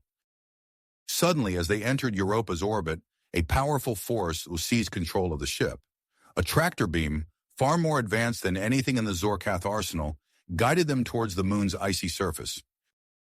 "Impossible," Krell breathed, watching in awe as a hidden opening appeared in the ice, revealing a passage to the moon's subsurface ocean. The ship descended through the opening, emerging into a vast underwater expanse. Before them stood a city of breathtaking alien design, its structures seamlessly blending organic and technological elements. As their vessel was guided to a docking bay, Nathan and Stella's pain momentarily subsided, replaced by a sense of wonder. Through their haze, they could feel the presence of countless minds, ancient and powerful, reaching out to them. The ship came to rest in what appeared to be an advanced medical bay. As the airlock opened, they were greeted by a group of beings unlike any they had encountered before. Tall and graceful, with iridescent skin and large, expressive eyes, these creatures exuded an aura of wisdom and compassion. One of the beings stepped forward, its voice resonating in their minds rather than their ears. "We are the Aquilians," it communicated. "We have been awaiting your arrival, Nathan and Stella of Earth. We can help you if you will allow us." Krell, caught between hope and suspicion, looked to his human companions. Despite their weakened state, Nathan and Stella managed to convey their agreement. They were transferred to specialized medical pods filled with a luminescent liquid. As the pod's cover sealed over them, Nathan reached out, his fingers intertwining with Stella's. Their last conscious thought before the healing process began was a shared one. Whatever changes awaited them, they would face them together. The Aquilian Chief Medical Officer, Dr. Zylra, approached Krell as the pods hummed to life. "Your friends are in capable hands," she assured him. "But I must warn you, the treatment will not simply reverse their condition. It will stabilize them, yes, but also guide their evolution to its intended conclusion." Krell's antennae twitched with curiosity and concern. "Intended conclusion? What do you mean?" Dr. Zylra's eyes seemed to shimmer with ancient knowledge.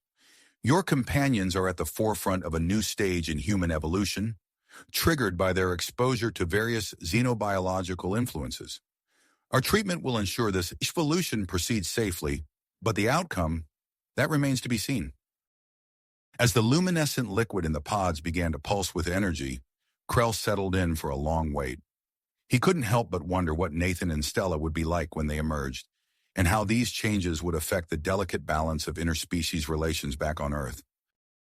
Little did he know that while they underwent their transformation, events on their home planet were unfolding that would soon require all of their newfound abilities, and more. The luminescent liquid in the pods continued to pulse with energy as Krell anxiously monitored Nathan and Stella's vital signs. Suddenly, alarms blared throughout the Aquilian medical bay, startling the Zorkath scientist. Dr. Zylra rushed to the console, her iridescent fingers dancing across the holographic display. "Their transformation is accelerating beyond our predictions," she announced, her mental voice tinged with urgency. The pods hissed open, releasing a cloud of glowing mist. Nathan and Stella sat up simultaneously, their eyes snapping open to reveal irises swirling with otherworldly colors. They moved with fluid grace, their skin shimmering with a faint, pulsating light. "How do you feel, moi?" Krell asked, his antenna twitching with concern and curiosity.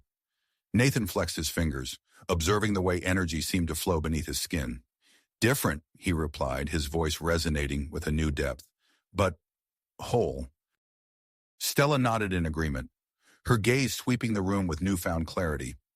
"It's as if we've unlocked parts of ourselves we never knew existed." Before they could further explore their transformed states, a piercing signal cut through the air. Nathan and Stella winced, their heightened senses momentarily overwhelmed by the intensity of the sound. "A distress call," Stella said, her mind instantly decoding the complex transmission. "From Mars, the colonies are under attack." Nathan's eyes met hers, a silent understanding passing between them. "We have to go," he said, turning to Krell and Dr. Zylra. "Thank you for your help, but our people need us." The Aquilian doctor nodded solemnly. "Your journey is a long way to go. Go, and may the currents of fate flow in your favor." With a grateful nod, Nathan and Stella made their way to their ship, their movements fluid and purposeful. As they boarded, Krell followed, his duty to observe and assist still binding him to the transformed humans. The ship's systems responded to their thoughts, interfaces adapting to their enhanced cognitive abilities. Within moments, they were ascending through the icy tunnel, emerging from Europa's hidden ocean into the vastness of space. "Engaging faster than light drive," Nathan announced, his hands hovering over the controls, manipulating energy fields with mere thoughts. The stars blurred around them as they hurtled towards Mars, covering the vast distance in mere minutes. As they approached the red planet, Stella extended her senses, scanning the surface for signs of conflict. 3 main battle zones, she reported, her mind processing the complex data streams with ease. The primary colony dome, a mining facility, and a communication relay station. The Earth-First extremists have taken control of the colony's defense systems. Nathan guided their ship towards the primary colony dome, setting it down with pinpoint precision. As the airlocks cycled, they activated their protective suits, the advanced material adapting to their transformed physiology. Stepping onto the Martian surface, they moved with inhuman speed and agility, covering ground that would have taken minutes in mere seconds. They reached the dome's emergency airlock, bypassing its security with a mere touch. Inside, chaos reigned. Colonists cowered behind makeshift barricades as Earth First militants fired indiscriminately. Nathan and Stella shared a glance, their enhanced minds formulating a plan in an instant. Moving in perfect synchronization, they flanked the militants. Nathan leapt over a barricade, his enhanced strength allowing him to disarm two extremists before they could react. Stella, meanwhile, used her telepathic abilities to project confusion into the minds of the other attackers, causing them to lower their weapons in bewilderment. Within moments, the militants were subdued, their weapons disabled, and their leaders restrained.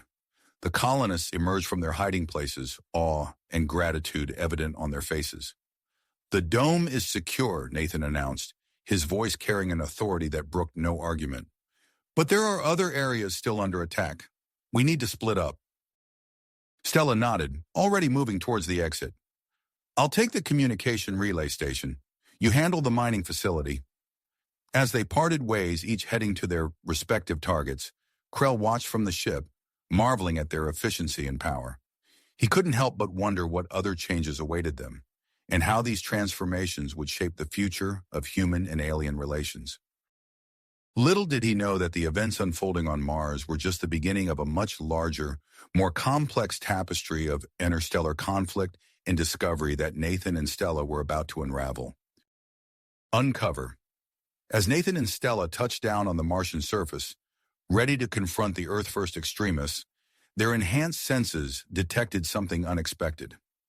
A fleet of ships was rapidly approaching the Red Planet, a joint human-Zorkath task force. Stella's eyes widened as she processed the incoming data. "Nathan, we've got company. Big company." Nathan nodded, his mind racing through the implications. If they find us here, with these abilities... They shared a look of understanding. Their transformation was too new, too volatile to reveal to the world just yet. Without a word, they sprinted back to their ship, their movements a blur of inhuman speed.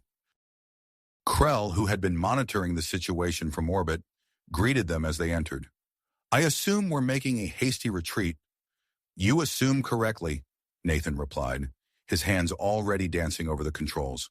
"We need to leave now." The ship's cloaking technology engaged as they lifted off, the Martian surface shrinking beneath them. They watched through the view screen as the task force ships entered the planet's orbit, completely unaware of the cloaked vessels slipping past them. As they cleared Mars' gravity well, a priority transmission cut through their communication system. Colonel Briggs' face appeared on the screen, his expression grave. "Nathan, Stella, I need you in Geneva immediately. Coordinates are being transmitted now. This is a matter of utmost urgency." The transmission cut off before they could respond. Nathan and Stella exchanged glances, their enhanced minds already plotting the fastest course to Earth. "Krell, set a course for these coordinates," Stella said, relaying the information. "We're going to Switzerland." The journey back to Earth was tense, filled with speculations about what could be so urgent. As they entered Earth's atmosphere, their ship's advanced systems easily evaded detection. They touched down at the designated coordinates, a nondescript area on the outskirts of Geneva. As soon as they exited their ship, they were met by a group of stern-faced individuals who ushered them into a waiting vehicle. The car descended into an underground tunnel, eventually stopping at a heavily fortified entrance. Biometric scanners confirmed their identities before the massive doors slid open, revealing a bustling command center. Colonel Briggs strode toward them, his face a mask of concern. "Thank you for coming so quickly. We have a situation that requires your unique perspective." He led them into a large chamber where a diverse group was gathered around a circular table. Human officials in crisp suits sat alongside Pralorian delegates with their distinctive cranial ridges. Neo Sapiens, their genetically enhanced features setting them apart, occupied several seats. Zorkath diplomats, including a few familiar faces from previous encounters, completed the assembly. "Welcome," a stern-faced woman at the head of the table said, "to the Interspecies Security Council. I'm afraid we have a crisis on our hands." Over the next hour, Nathan and Stella listened intently as the Council laid out the dire situation. Earth First's influence had spread like wildfire, with several nations threatening to withdraw from interspecies agreements. Neo Sapiens were facing increasing persecution, forced into hiding or seeking refuge in Pralorian territories. Perhaps most alarmingly, hardline factions within the Zorth military were pushing for preemptive action against Earth. As the briefing concluded, Nathan and Stella shared a look. They knew they had to reveal what they had discovered, despite the risks. "There's something you need to know," Nathan began, his voice carrying a newfound authority that drew all eyes to him. "During our recent mission, we encountered an advanced civilization on Europa." A hush fell over the room as Nathan and Stella recounted their experience with the Aquilians, detailing the warnings of an impending threat to the solar system. The council members listened with a mixture of awe and skepticism. As discussions intensified, Nathan felt a sudden surge in his empathic abilities. He glanced at Stella, seeing the same recognition in her eyes. There was another presence in the room, one that shouldn't be there. Without a word, they both stood, their enhanced senses guiding them to a seemingly empty corner of the chamber. Nathan reached out, his hand connecting with something solid yet invisible. A shimmer in the air revealed a figure, a female Aquilan named Lyra. Her sudden appearance sent the council into chaos, with security personnel moving to apprehend her. Nathan and Stella moved in perfect synchronization, creating a protective barrier around Lyra. "Wait," Stella called out, her voice cutting through the commotion. "She's here to help." Lyra, her iridescent skin pulsing with bioluminescent patterns, addressed the stunned council. "Your solar system faces a grave threat. The Void Hunters approach, ancient beings of pure energy that consume the life force of entire planets. They've detected your increasing energy signatures, and they're coming."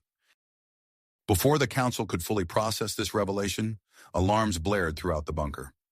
Earth First forces had discovered their location and launched an attack. "We need to evacuate," Colonel Briggs shouted over the din. "Now!" Nathan and Stella sprang into action, their enhanced abilities allowing them to clear paths and defend against the incoming Earth First troops.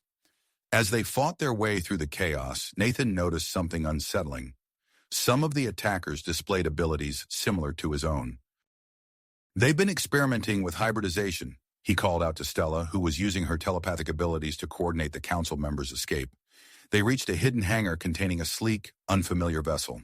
"Prototype interstellar ship," one of the Zorth delegates explained hurriedly. "Joint project, our best chance of escape." As Earth First forces breached the outer defenses, the council made the difficult decision to evacuate.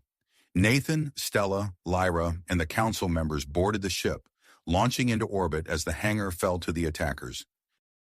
Multiple Earth First ships appeared on their sensors, giving chase as they broke atmosphere. Nathan and Stella worked in tandem with the Zorth weapons officer, their enhanced reflexes and tactical insight allowing them to outmaneuver their pursuers. With a final burst of speed, they broke free of Earth's gravity well. The experimental faster-than-light drive engaged, hurling them into the depths of space.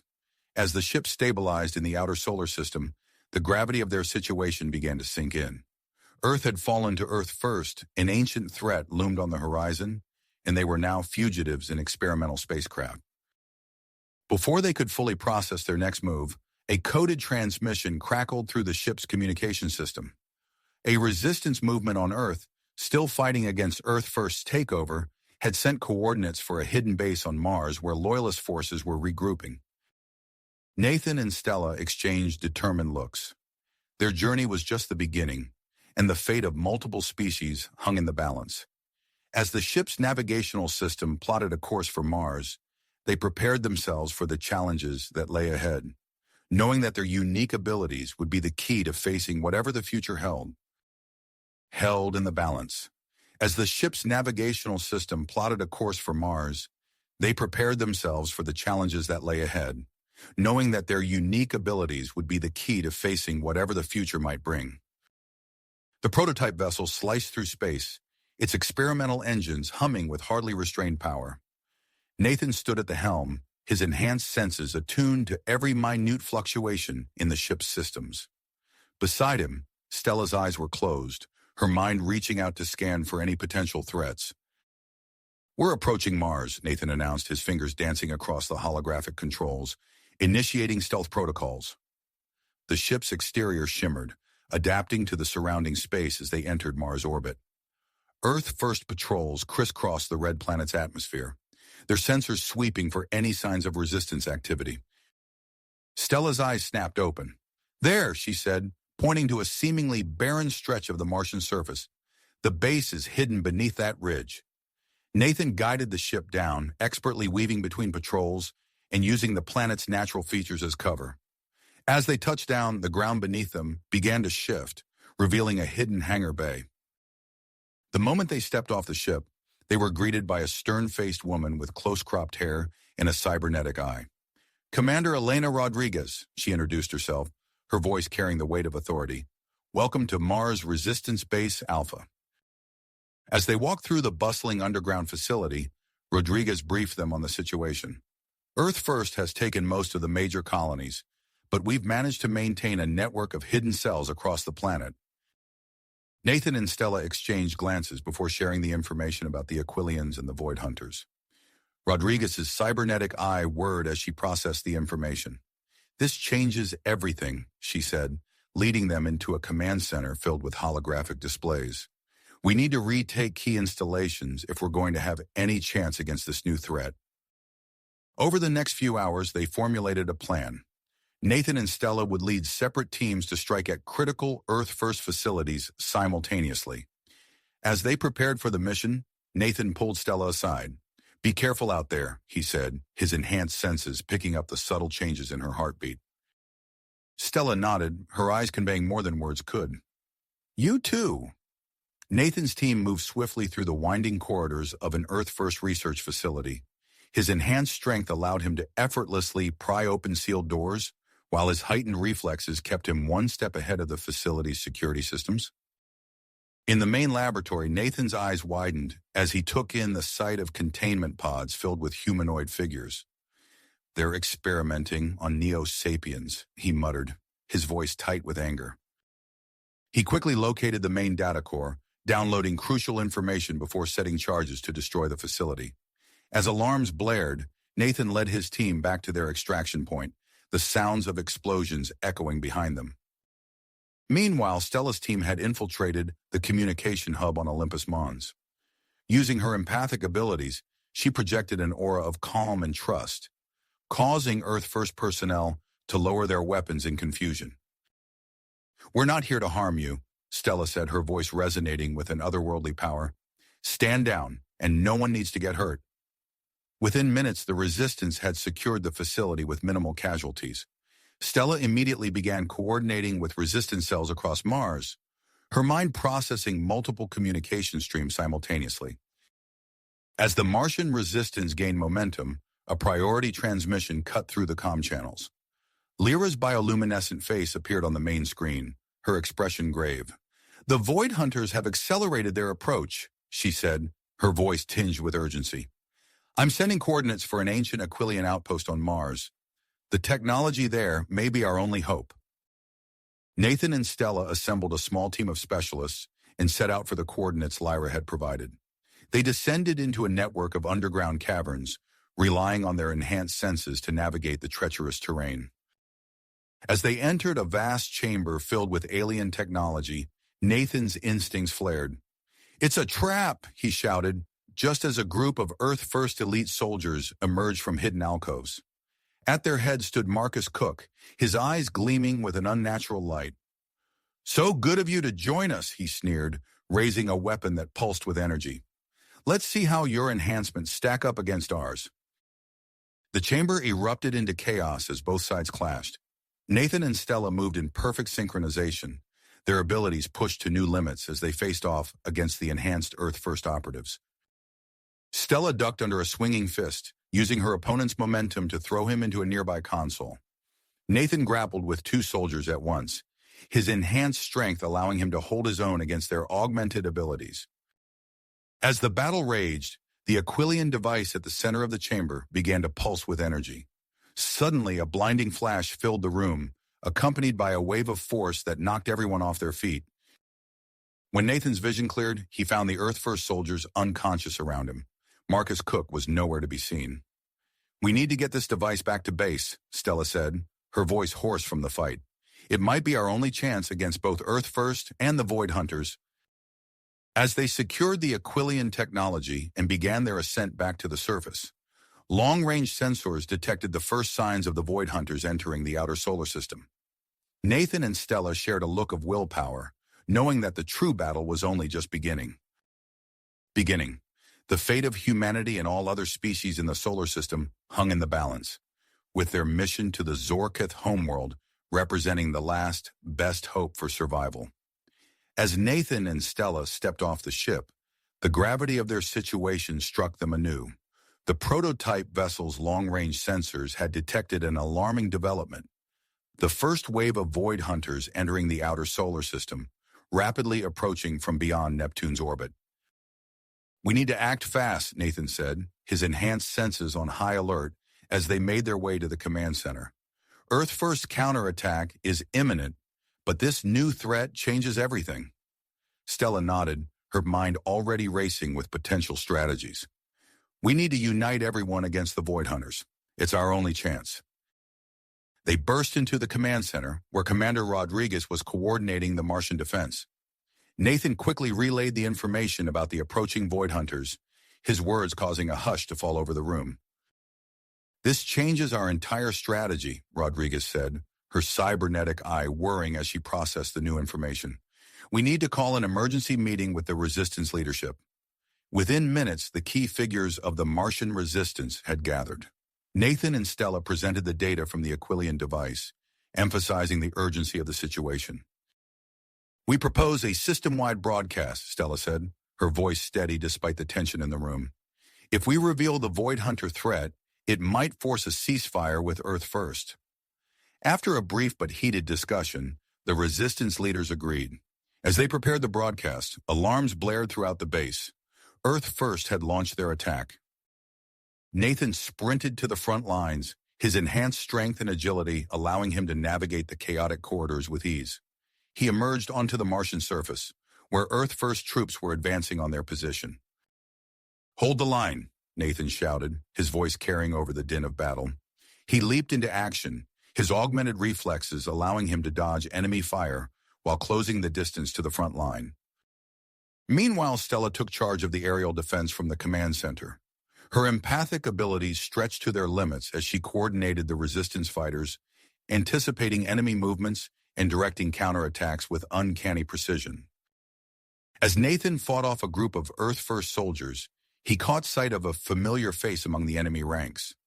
Marcus Cook, leading a squad of enhanced soldiers, locked eyes with him across the battlefield.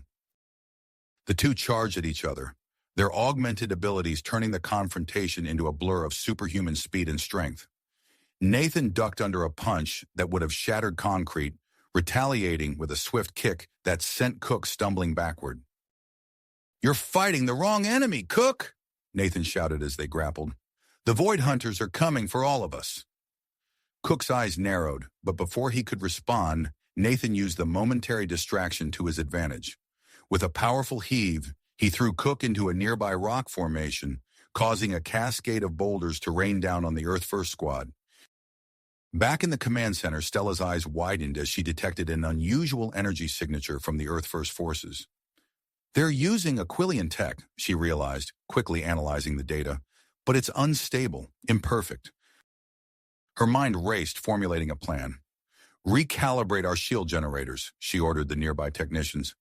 "We can disrupt their power sources."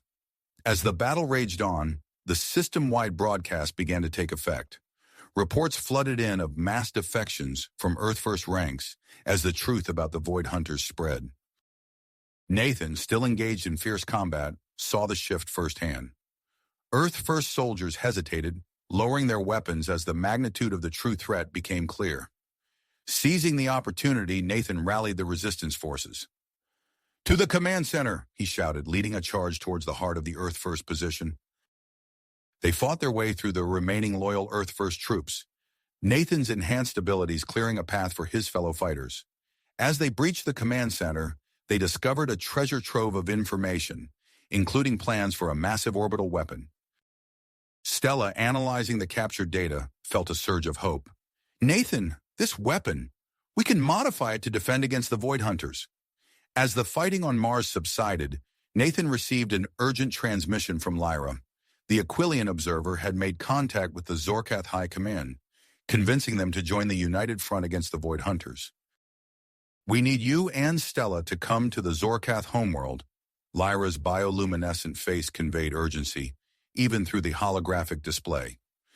"You're our best chance at finalizing this alliance." Nathan and Stella exchanged glances, understanding the weight of this request. They quickly assembled a diverse team of human, Pralorian, and Neo Sapien experts to accompany them on this crucial mission. As they prepared to board their ship, a chilling alert came through. The automated Aquilan outposts in the outer solar system had fallen to the Void Hunters, their destruction sending shockwaves of fear throughout the system. Nathan gripped Stella's hand as they stood on the ship's ramp, watching the Martian landscape fade into the distance. The fate of the entire solar system now rested on their shoulders as they raced towards the Zorkath homeworld, their mission more critical than ever before. As Nathan and Stella's ship approached the Zorkath homeworld, the vastness of the gas giant loomed before them. Its swirling atmosphere, a canvas of vibrant blues and purples, was dotted with numerous habitable moons orbiting in intricate patterns. The ship docked smoothly at the primary space station, a massive structure of gleaming metal and pulsating energy fields. As the airlock cycled, Nathan and Stella exchanged a glance, silently acknowledging the weight of their mission. The doors hissed open, revealing Krell and a delegation of Zorkath High Commanders. The alien beings towered over the human couple, their iridescent scales shimmering under the station's lights. Krell stepped forward, his multifaceted eyes blinking in a pattern that Nathan's enhanced senses recognized as a greeting. "Welcome to our home," Krell's voice resonated, a complex harmony of tones. "We eagerly await your presentation to the Leadership Council." Nathan nodded, his augmented mind already processing the subtle nuances of Zorkath body language. "Thank you for receiving us, Krell. The situation is dire, and we appreciate your willingness to hear us out." As they moved through the station's corridors, Stella's empathic abilities picked up waves of curiosity and apprehension from the Zorkath they passed. She projected an aura of calm assurance, easing tensions among their hosts. The team entered the council chamber, a vast circular room with holographic displays lining the walls. The Zorkath leadership, an assembly of the most decorated and respected members of their society, waited expectantly. Nathan stepped forward, activating a data cube that projected a 3D model of the solar system. "Esteemed Council," he began, his voice clear and steady. "We come before you with grave news and a proposal that may determine the fate of all our species." Over the next hour, Nathan and Stella laid out the Void Hunter threat, presenting evidence gathered from Aquilan outposts and their own encounters. They detailed the proposed alliance, emphasizing the strength that could be achieved through cooperation. As the presentation concluded, a low murmur filled the chamber. The council members communicated in rapid-fire clicks and whistles, debating the implications of this new information. Suddenly, an alarm blared throughout the station, cutting through the deliberations. A Zorkath technician burst into the chamber, mandibles clicking frantically. "High Commanders," the technician announced, "long-range sensors have detected a Void Hunter scout ship entering our system." The chamber erupted into controlled chaos as the Zorkath military mobilized. Krell turned to Nathan and Stella, his scales rippling with an emotion they interpreted as a mix of concern and dedication. "This is an opportunity," Nathan said quickly, meeting Krell's gaze. "Let us join your defense force. We can demonstrate the effectiveness of interspecies cooperation firsthand." Krell's inner eyelids blinked rapidly, considering the offer. After a moment, he nodded. "Very well. Follow me to the hangar bay." As they raced through the station, Stella's mind reached out, connecting with the Zorkath around them. She felt their anxiety, their persistence, and used her abilities to bolster their focus and coordination. In the hangar, they were led to a sleek Zorkath fighter. Its design was alien, Yet Nathan and Stella found themselves instinctively understanding its controls, thanks to their enhanced abilities in the ship's adaptive interface. "This vessel has been modified to accommodate your unique physiology," a Zorkath engineer explained as they boarded. "It will respond to your neural impulses and augmented reflexes." As the hangar bay doors opened, Nathan and Stella's fighter launched alongside a squadron of Zorkath interceptors. The void of space stretched before them, punctuated by the distant flare of the Void Hunter scout ship. Nathan's hands danced over the controls, his enhanced senses allowing him to process the vast amounts of data flowing through the ship's systems. Stella's empathic abilities stretched out, creating a connection between their minds and the Zorkath pilots around them. The Void Hunter scout detected their approach and began evasive maneuvers. Its movements were unnaturally precise, defying the laws of physics as Nathan understood them. "All units engage," Krell's voice crackled over the comms. The Zorkath fleet surged forward, energy weapons blazing. Nathan and Stella's fighter wove through the chaos, their synchronized actions allowing them to anticipate and counter the Void Hunter's advanced maneuvers. As the alien vessel banked hard to avoid a barrage of Zorkath fire, Nathan saw an opening. "Now!" he shouted, and Stella's fingers flew across the weapons console. Their fighter unleashed a burst of energy that struck the Void Hunter scout's propulsion system.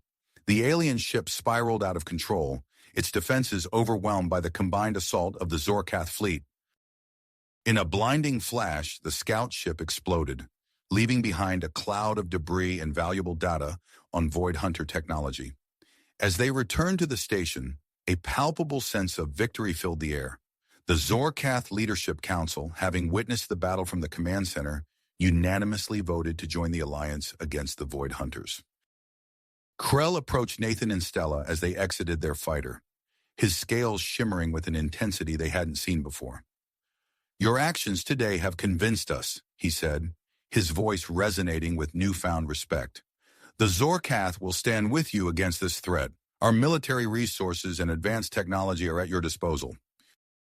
As the Council began coordinating the deployment of Zorkath engineering teams to assist with the modification of the captured Earth first orbital weapon, Nathan's comm unit buzzed with an incoming transmission. Commander Rodriguez's holographic image appeared, her expression grim. "Nathan, we've got a situation on Mars. Earth First remnants, led by Vanessa Drake, have launched an attack on our main base. They're after the Aquilan device. We're holding for now, but I don't know how long we can last." Nathan's expression resolute as he exchanged a look with Stella. Their victory here had been crucial, but the war was not nearly finished. They needed to get back to Mars, and fast. "We're on our way, Commander," Nathan replied, his mind already formulating a plan.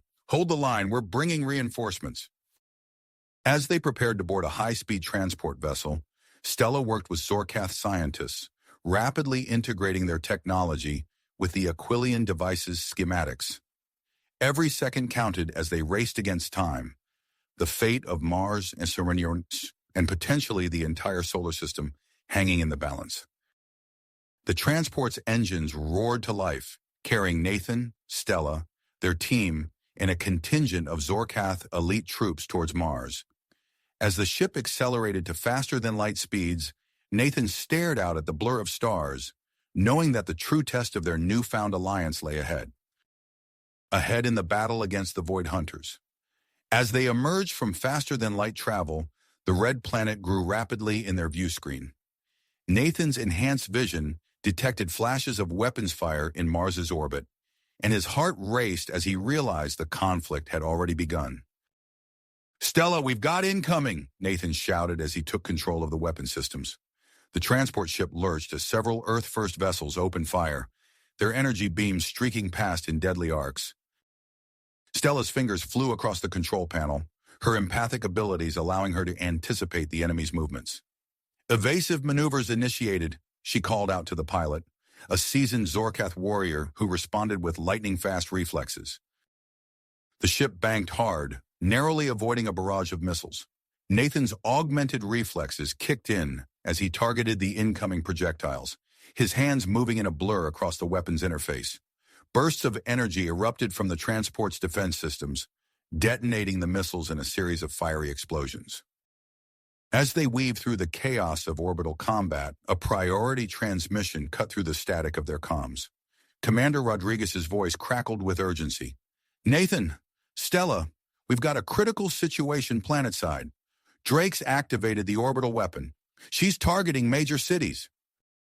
Nathan's lips pursed as he processed the information. He exchanged a quick glance with Stella, both understanding the gravity of the situation. "Acknowledged, Commander. We're splitting our forces.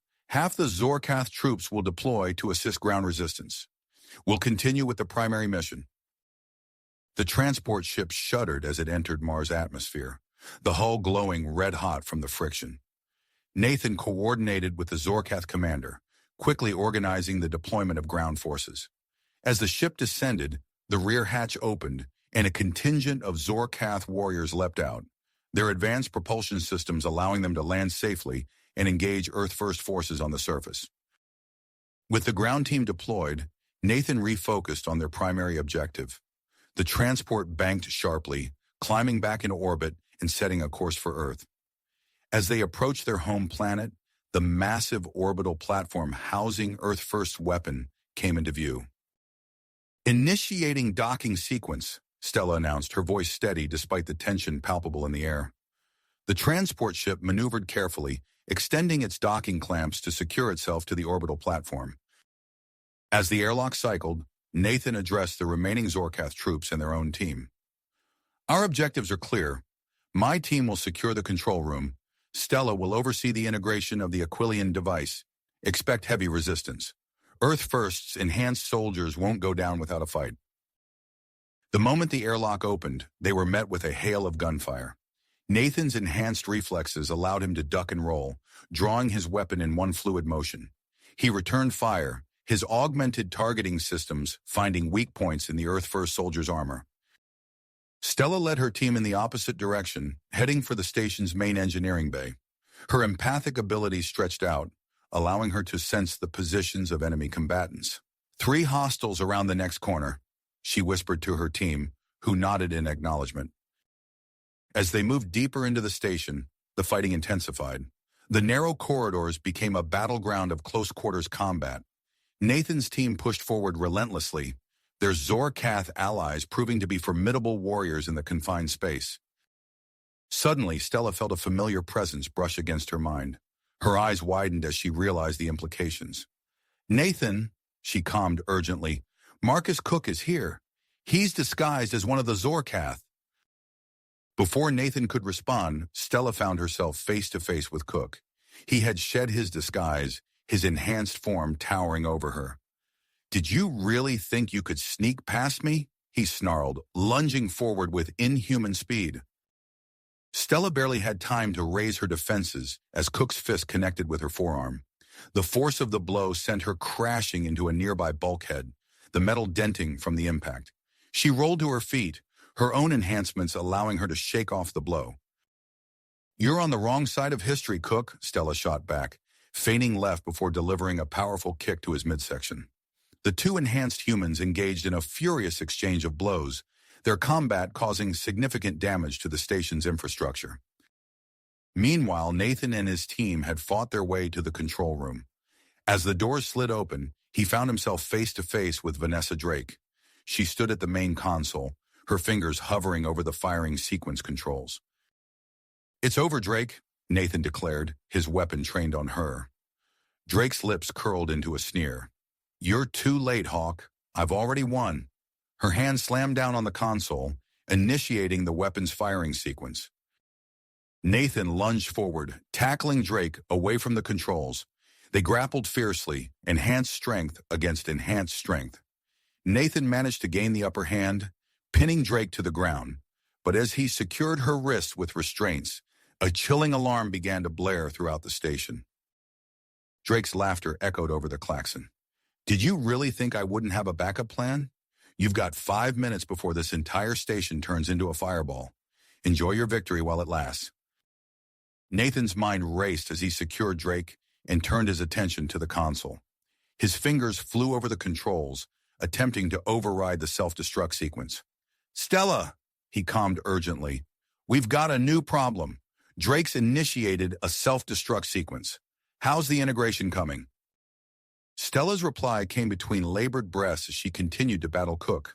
We're working on it, but the damage from the fighting is complicating things. We need more time. Nathan's enhanced mind worked furiously, processing the complex algorithms of the station's systems. With a burst of inspiration, he managed to extend the countdown, buying precious minutes for Stella and her team. Back in the engineering bay, Stella finally gained the upper hand against Cook. With a series of rapid strikes, she managed to incapacitate him long enough for her team to secure him. Wasting no time, she rushed to assist with the final stages of integrating the Aquilan device.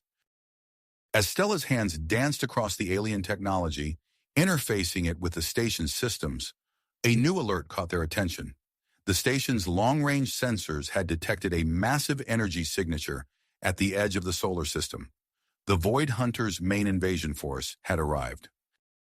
Nathan, we're out of time, Stella called out, her voice tight with tension. It's now or never.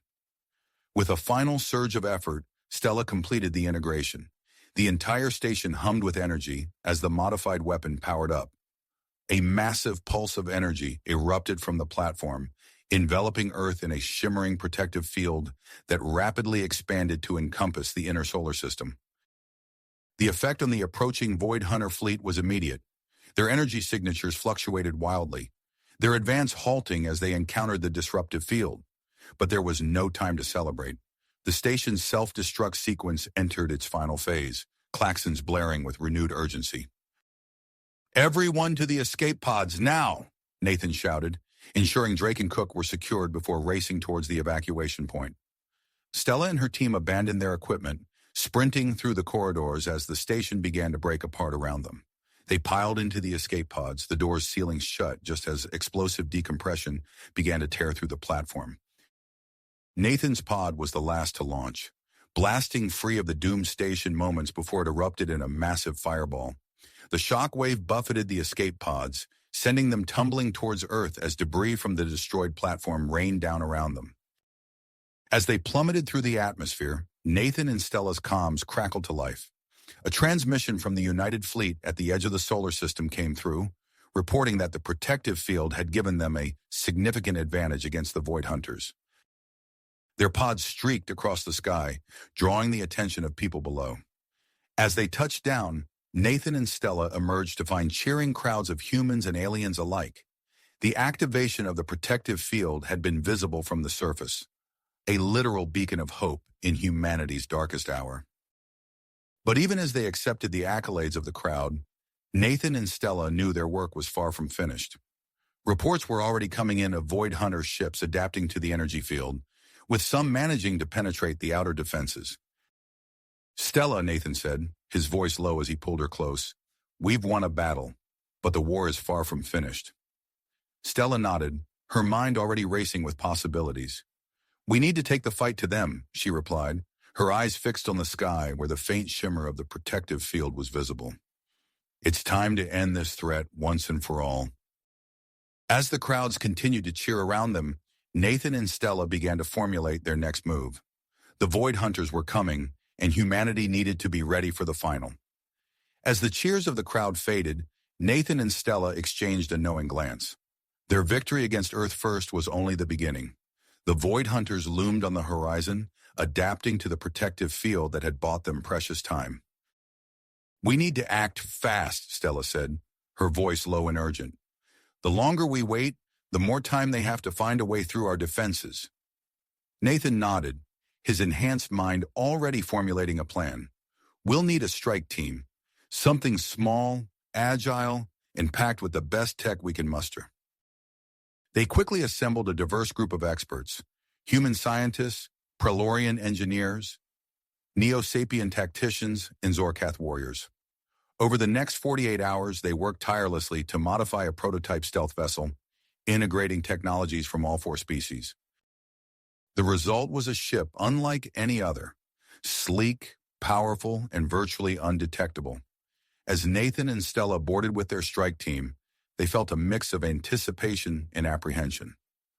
Last chance to back out, Nathan said, a hint of a smile on his face as he strapped himself into the pilot's seat. Stella took her place beside him, her fingers dancing across the control panel. "You know that's not an option." The ship lifted off silently, accelerating rapidly as it broke through the atmosphere. As they approached the edge of the solar system, the massive form of the Void Hunter mothership came into view. "Initiating stealth protocols," Stella announced, her voice steady despite the tension in the air. Nathan felt a familiar tingle at the base of his skull as their empathic bond intensified. He could sense Stella's presence more acutely than ever before, their shared awareness expanding to encompass the entire ship and its crew. As they drew closer to the Void Hunter vessel, Nathan and Stella's enhanced senses allowed them to anticipate the enemy's movements. Energy weapons flared to life on the alien ship's surface, but the strike team's vessel danced between the deadly beams with impossible precision. "They can't lock on to us," one of the Zorkath warriors observed, his voice tinged with awe. Nathan's hands moved in a blur across the controls, guiding the ship towards a vulnerable point in the Void Hunter's defenses.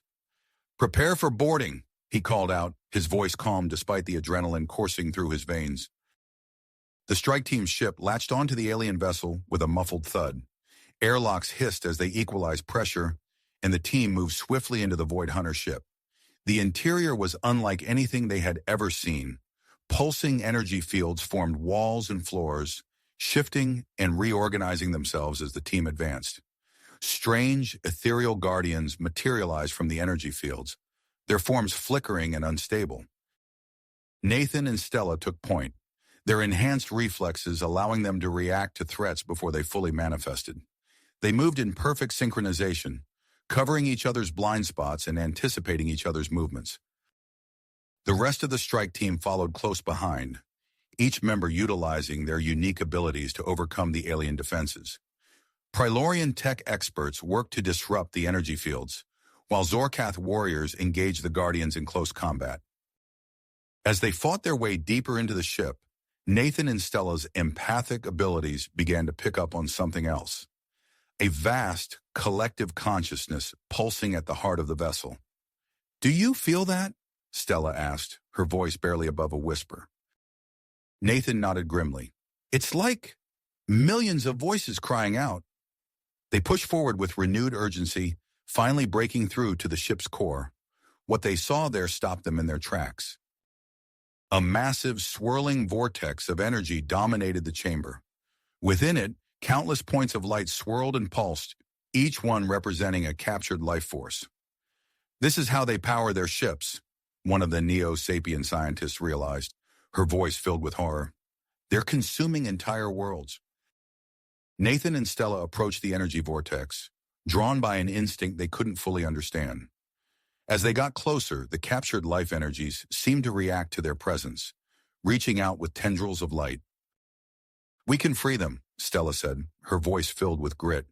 She reached out to take Nathan's hand, and he grasped it without hesitation. As their fingers intertwined, they felt their empathic bonds surge to new heights.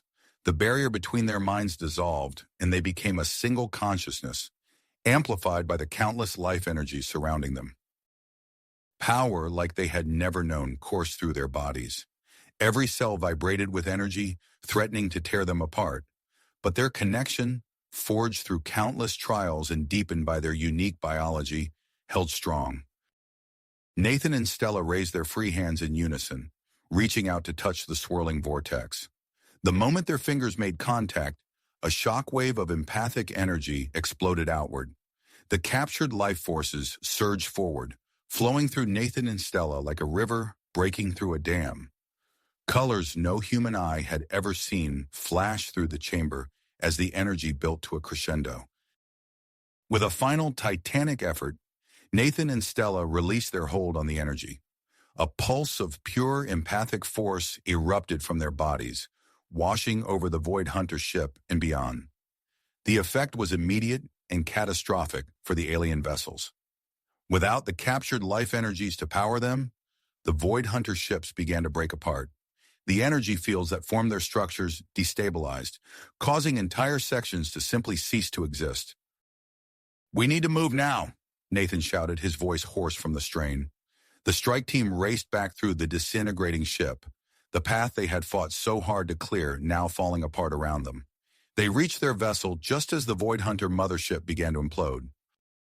As they sped away from the collapsing alien fleet, Nathan and Stella remained connected, their empathic bond stretched to its limit as they monitored the destruction of the Void Hunters and the release of countless life energies. It wasn't until they were safely back in Earth's orbit that they finally allowed themselves to relax, their hands still clasped tightly together. "It's over," Stella breathed, her eyes meeting Nathan's. He nodded, a smile spreading across his face. "We did it." As the reality of their victory sank in, Nathan and Stella realized that something fundamental had changed. Their connection, already unique, had evolved into something entirely new. They could sense not just each other, but the thoughts and feelings of everyone around them. Human, Pralorian, Neo Sapien, and Zorkath alike. Their enhanced empathy bridged gaps of biology and culture, allowing them to understand and communicate in ways never before possible. As they looked out at the assembled fleet of Allied ships, they knew that this was just the beginning of a new era for all species in the solar system. You have reached the end of the story. If you enjoyed this story and want to support us, please leave a like and subscribe to our channel, and for every comment that says 88, I will heart every single one of them. Thank you for your time.